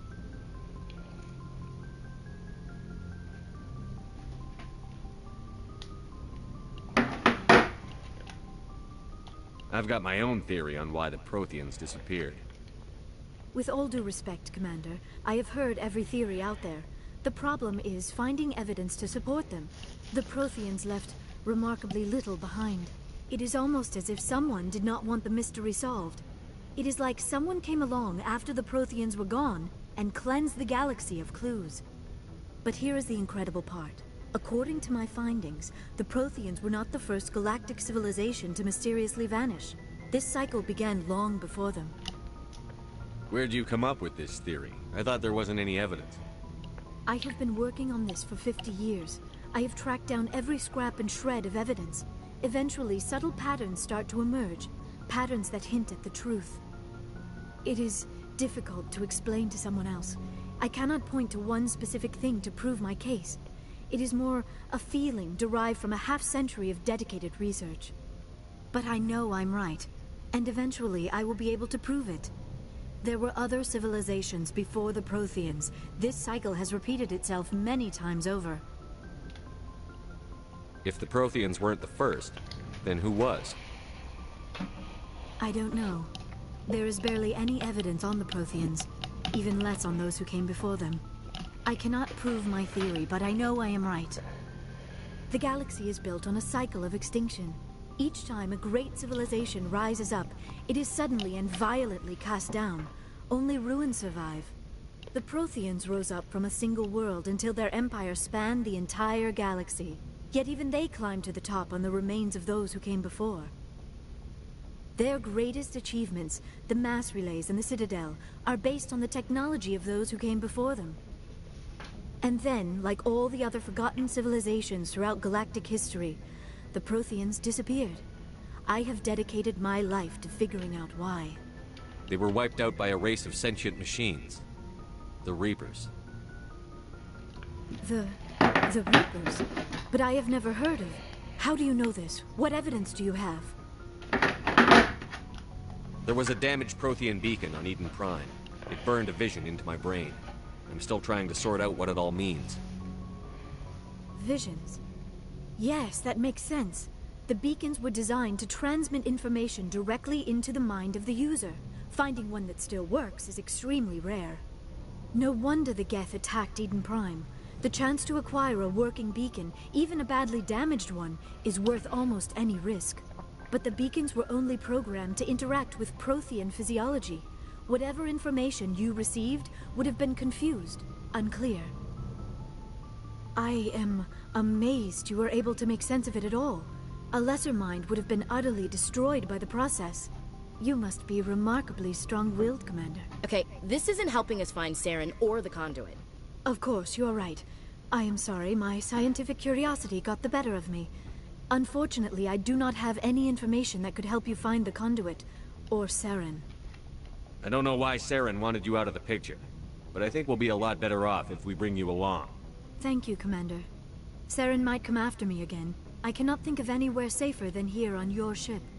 And my knowledge of the Protheans might be useful later on. And her biotics will come in handy when the fighting starts.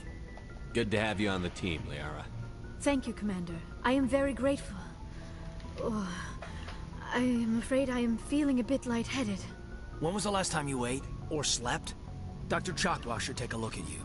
It is probably just mental exhaustion, coupled with the shock of discovering the Protheans' true fate. I need some time to process all this.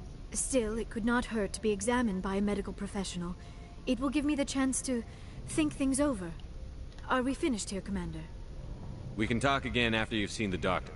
The rest of you, dismissed. Mission reports are filed, Commander. You want me to patch you through to the Council?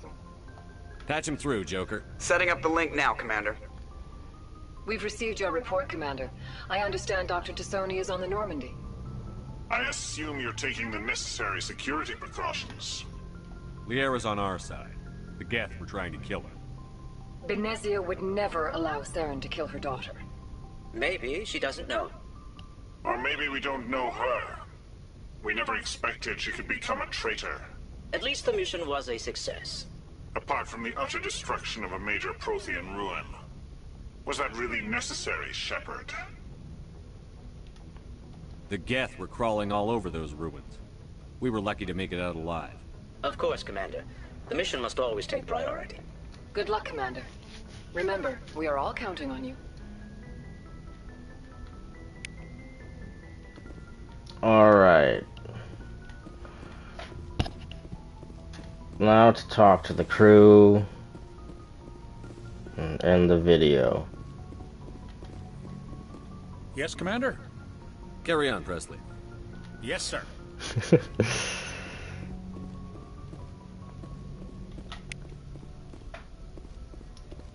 Wonder how close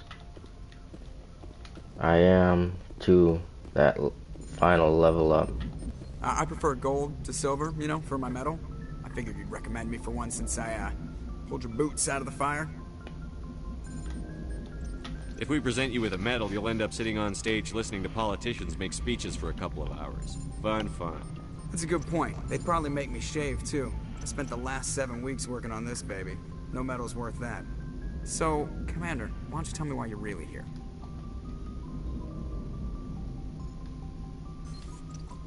I like to know my crew. Mind if I ask you a few questions? I can see where this is going. You did a background. You won top of my class in flight school. I earned that. I'm sorry. You mean... Okay. Even put the Normandy in my hands and I'll make her dance for you. Just don't ask me to get up and dance unless, you know, you like the sound. I have to go. Alright, see ya. Sometimes there's nothing new dialogue-wise, so... go down... here... talk to Dr. Liara Tassoni. Oh yeah, that Therom mission had a mix of easy combat mixed with hard combat at places. Yes, Commander? Is there something you need? I should go. Goodbye, Commander. Alright. Liara.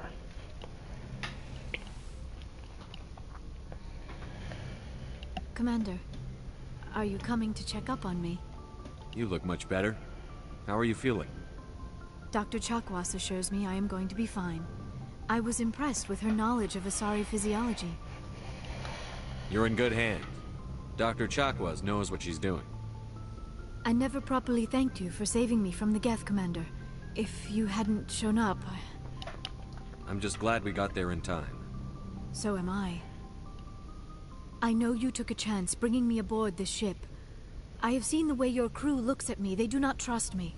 But I am not like Benezia. I will do whatever I can to help you stop Saren. I promise. Don't worry, Liara. I trust you. I know you won't let me down. It means a lot to hear you say that, Commander. Thank you. Do you know why Benezia joined up with Saren? I don't understand it. She was always outspoken about the need for the Asari to become more involved in shaping galactic events. Maybe she thought allying herself with Saren would somehow be for the greater good in the long run. At least I hope so. This hurts you, doesn't it? None of this makes any sense to me. I have not spoken to Benezia in many years, but I know her. And this was not like her. Something changed. I'd like to know more about the Asari. We were the first species to discover the Citadel. We were instrumental in forming the Council, and we always strive to be the voice of peaceful cooperation in galactic disputes. My people believe we are all part of a single galactic community. Each species contributes something to the greater whole. Although we seek to understand other species, it seems few of them seek to understand us. The galaxy is filled with rumors and misinformation about my people. Like what? Most of the inaccuracies are centered around our mating rituals. My species is monogendered. Male and female have no real meaning for us. We still require a partner to reproduce. This second parent, however, may be of any species and any gender. I don't understand. Your species can mate with anyone? Mating is not quite the proper term, not as you understand it. Physical contact may or may not be involved, but it is not an essential element of the union. The true connection is mental. Our physiology allows us to meld with other beings. We can touch the very depths of their minds. We explore the genetic memory of their species. We share the most basic elements of their individual and racial identities.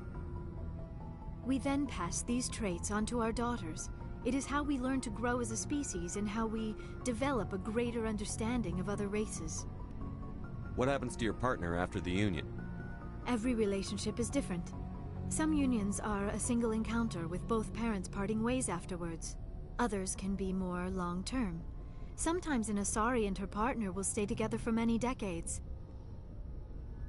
Do you know who Matriarch Benezia chose as her partner? She rarely spoke of her partner. Though I know my father, if you want to use that term, was another Asari. I thought you always needed another species to serve as one of the parents. Think about it, Shepard. If we were not able to mate with our own species, we would have died out long before we ever mastered spaceflight and left our homeworld. Union with our own kind is no longer common, not for the purposes of reproduction. Most Asari believe it weakens our species. Asari daughters inherit racial traits from the father species. If both parents are Asari, then nothing has been gained, or so conventional wisdom would hold. I am what is sometimes called a pureblood. Though no Asari would ever be cruel enough to say the word to my face, it is a great insult among my people. It is possible Benezia's partner was embarrassed by their union. She may have been too ashamed to publicly acknowledge me as her offspring. Maybe she wanted to meet you but couldn't. Something could have happened to her. Maybe she passed away. You might be right. I hope you are. But I have no way to know for sure. Benezia never spoke of her partner. Whatever happened, it caused her too much pain to dwell on it. She raised me by herself, though that is not uncommon. Many Asari raise their children alone, particularly if the father species is short-lived. Often the partner will pass on long before the child reaches maturity. Do you know who Matriarch Benezia chose as her partner? She rarely spoke of her partner. Though I know my father, if you want to use that term, was another Asari. Benezia never told you her partner's name? Union with our own kind is no longer common, not for the purposes of reproduction. Most Asari believe it weakens our species. Asari daughters, it is possible Benezia's partner was embarrassed by their union. Maybe she wanted to meet you. Many Asari raise their children alone, particularly if the You Asari live for 1,000 years. What happens when your partner dies? Few sapient species live as long as my kind. We have learned to take a philosophical approach to our unions. We do not focus on the inevitable loss of our partners.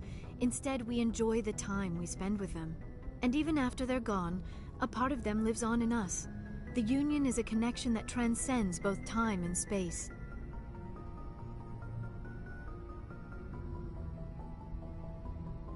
I should go. Goodbye, Commander. I get the feeling you want to ask me something, Commander. I should go. Goodbye, Commander. I get the feeling you want to ask me something, Commander. Tell me about yourself, Liara. Me? I am afraid I am not very interesting, Commander. I spend most of my time on remote digs, unearthing mundane items buried in long-forgotten Prothean ruins. Sounds dangerous. And lonely. Sometimes I would run afoul of indigenous life forms or stumble across a small band of mercenaries or privateers, but I was always careful. Until the Geth followed me to Artemis Tau, I never found myself in any situation my biotics could not handle. As for the solitude, well, that is one aspect that most appealed to me. Sometimes I just need to get away from other people. You don't like other people? I suppose it comes from being a matriarch's daughter. People expected me to follow in Benezia's footsteps. They wanted me to become a leader of our people. Matriarchs guide their followers into the future. They seek the truth of what is yet to come. Maybe that's why I became so interested in the secrets of the past. It sounds so foolish when I say it out loud. It sounds like I became an archaeologist simply to spite Benezia.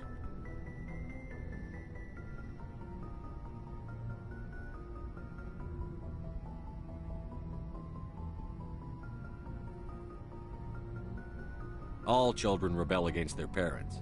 It's a natural part of growing up. Aha, you share the wisdom of the matriarch, Shepard. That is exactly what Benezia said when I told her of my decision. But there was more to it than that. I felt drawn to the past. The Protheans were these wondrous, mysterious figures. I wanted to know everything about them. That is why I find you so fascinating. You were marked by the beacon on Eden Prime. You were touched by working Prothean technology. Sounds like you want to dissect me in a lab somewhere. What? No, I did not mean to insinuate. I never meant to offend you, Shepard.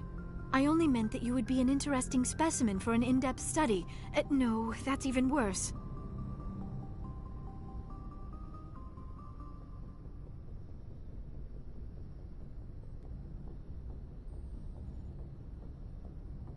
Calm down, Liara. I was only joking. Joking? Oh, by the goddess, how could I be so dense? You must think I am a complete and utter fool. Now you know why I prefer to spend my time in the field with data disks and computers. I always seem to say something embarrassing around other people. Please, just pretend this conversation never happened. I should go. Goodbye, Shepard.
Anything you need, Commander?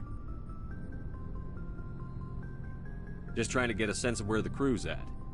Thoughts? Is this an official evaluation, Commander? Or off the record? Alenko, when it's just you and me, you can consider it off the record. That's a generous attitude. Okay. I think there's something wrong with all this. This Saren is looking for records on some kind of galactic extinction, but we can't get backup from the Council? Sorry, Commander. There's writing on the wall here, but someone isn't reading it. The Council doesn't want to believe anything's wrong. I'd call it human nature, but... I hear you. It just seems like a group that's been around as long as the Council should see this coming. Sorry if I got too informal. Protocol wasn't a big focus back in Bot. Tell me about it.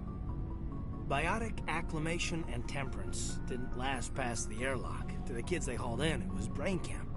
Sorry, hauled in is unkind. We were encouraged to commit to an evaluation of our abilities so an understanding of biotics could be compiled. There are worse results of accidental exposure to Element Zero in the womb. Beats the brain tumors some kids grew up with. Is there some question about how you were exposed?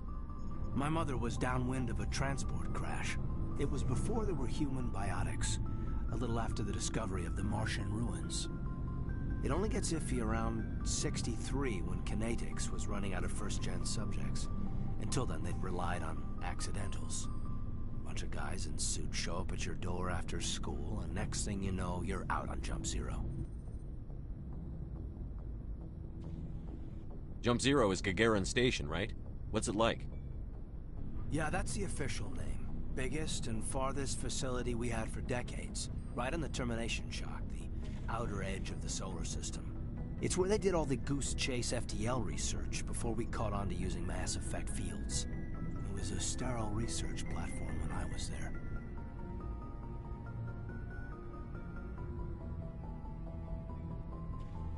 There were other kids in the same boat, right? At least you weren't alone out there. That's true. We did have a little circle that'd get together every night before lights out. We didn't have much to do, though. It was a research platform then, and Kinetics kept Jump Zero off the extranet to prevent leaks. Then you must have had plenty of time to get to know each other. Yeah, we'd sit around and bull every night after dinner, play cards or network games. There was this girl named Rana, who had a little circle grow up around her. She was from Turkey. Her family was very rich. But she was smart and charming as hell. Beautiful, but not stuck up about it. I think you'd have liked her. Sounds like she was special to you. She was. Maybe she felt the same. But things never felt together. Training, you know.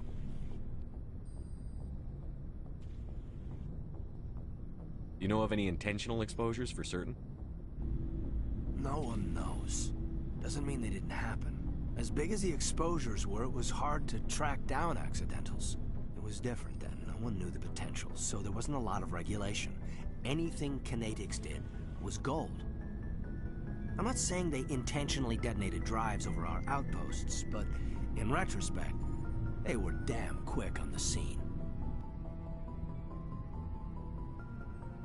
Jump Zero is a long way from home. What was it like? The grand gateway to humanity looks a lot better in the vids. But that's my own baggage, Commander. No bearing on this. Alenko, there's no regulation that says you can't be friends with your commander. I appreciate that, Commander. I just don't want you to think that I'm a whiner. Besides, I've got my past squared away.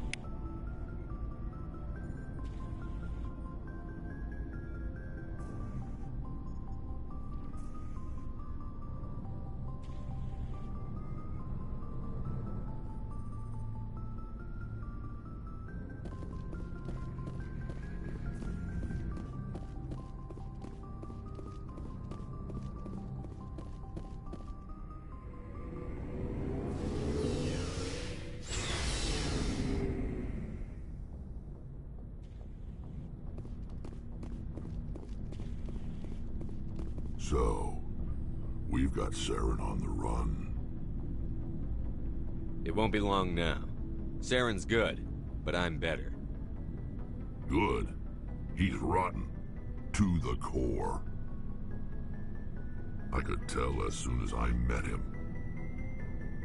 Why didn't you tell me this sooner? I would've if I thought it was important. I think I'd like to hear about it just the same. This was a while ago. A bunch of mercs were bragging about a job out near the edges of the Terminus systems. They said it paid well and the boss was never around to ride them. They said he was looking for more men, too. So I checked it out. I didn't know Saren was openly recruiting mercs. It wasn't that open, and he only showed his face once. We'd been raiding ships in the area for months when we took out this massive cargo freighter. Our biggest haul yet. I was on board checking bodies for valuables, looking for some extra credits. That's when I saw him. What did Saren want with the ship? I don't know what he wanted. He was just moving through the ship, watching. Couple of the mercs called him by name, but he never spoke to them. Never spoke to anyone. I had a really bad feeling about him, so I got the hell out. Didn't even wait to get paid. That's the only time you saw him? Yeah. Didn't even know who he was. Still wouldn't if I hadn't joined up with you. But my instincts were right. Every other merc on that mission turned up dead within a week. Every damn one.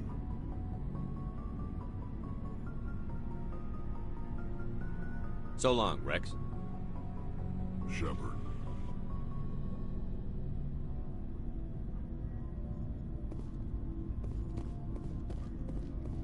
Commander, how are you? Why did you want to be a C-Sec officer in the first place? That's a good question. There were several reasons, I guess. Like what? Probably the same as most officers. I wanted to fight injustice, wanted to help people. I guess my father had something to do with it too. He was C-Sec, one of the best. I grew up hearing about his accomplishments or seeing his picture on the vids after a big arrest. He's taking my resignation pretty hard.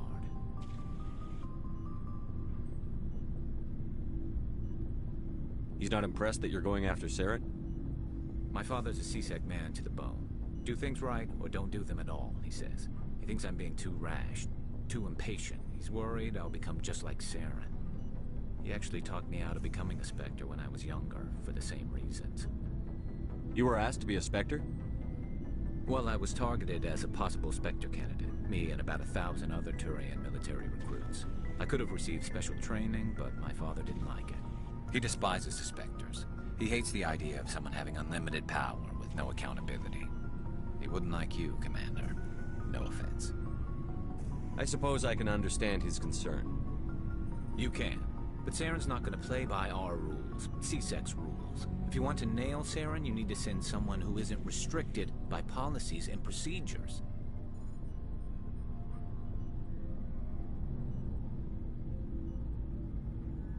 You're a quick learner, Garrus. We'll beat him at his own game. It's the only way to stop someone like him. I'm right behind you, Commander.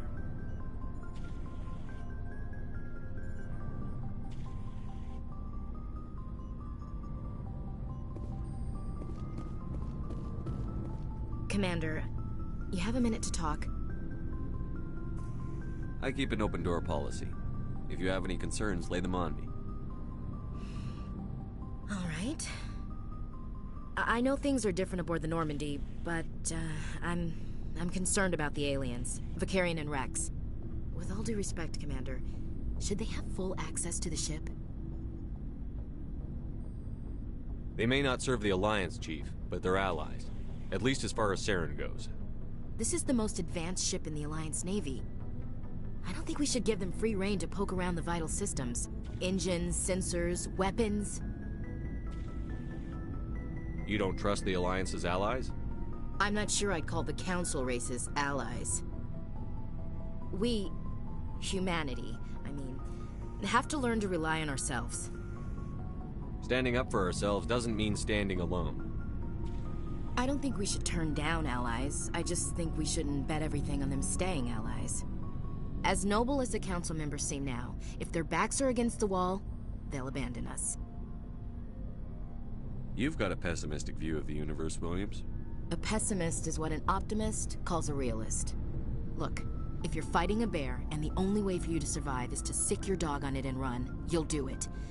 As much as you love your dog, it isn't human. It's not racism, not really. Members of their species will always be more important to them than humans are. These seem like deeply held beliefs, Williams. What made you think this way? My family's defended the Alliance since it was founded. My father, grandfather, great-grandmother, they all picked up a rifle and swore the oath of service. I guess we just tend to think of Earth's interests as our own. It doesn't sound like you've worked with aliens before. No, sir. Mainly I've been groundside, part of the surface garrison forces. I did get a rotation on a space station for training. Every Marine a rifleman, every rifleman ZG certified. That's odd. Your record is spotless and your technical scores are exemplary. You should be serving with the fleet. Anyway, that's why I haven't served with many aliens, Commander. I never knew my family. Grew up an orphan on Earth. Anybody in your family I'd have heard of? Couldn't say, Commander. So why are you out here? Just trying to get away from Earth? Mainly I wanted to serve. Protect the Alliance, save lives, you know. Glad to hear it. I'd hate to think you were out here for a free college education.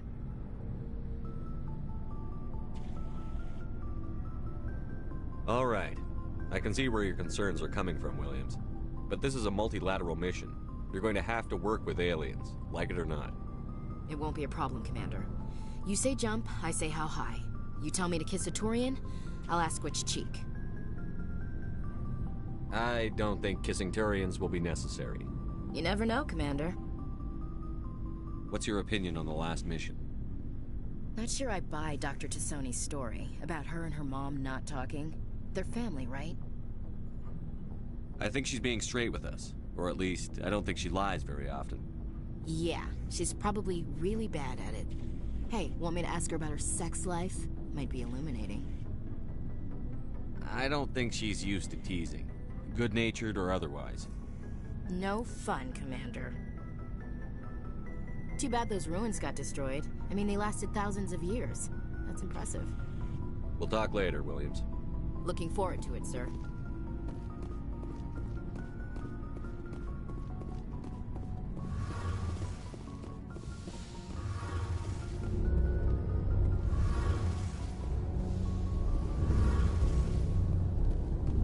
Oh, hello, Shepard.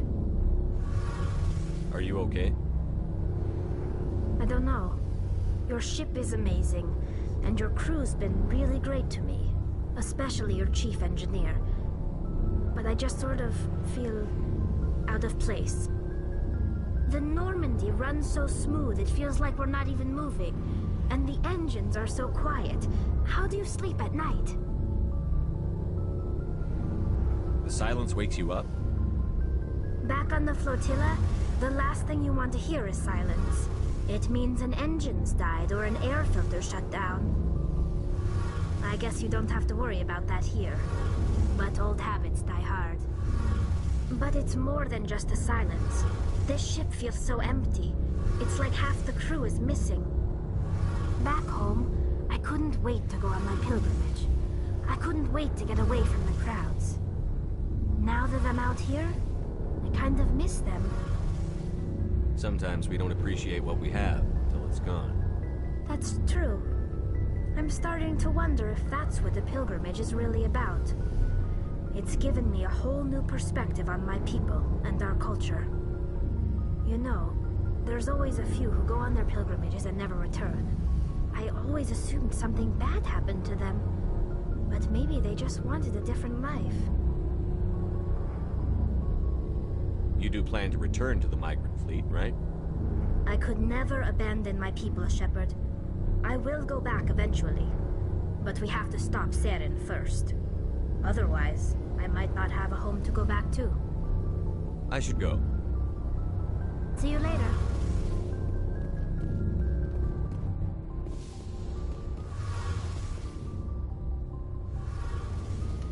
Alright, with that's where I'm gonna leave this particular part of my Let's Play of Mass Effect on the Legendary Edition. I haven't talked much for the last... I didn't really talk at all for the last half hour or so, did I? After Therom, I had all these conversations to get through, so I didn't figure I had anything to say in that time. But this is it for now. Hope you enjoyed this part of my Let's Play of Mass Effect, and I'll see you next time.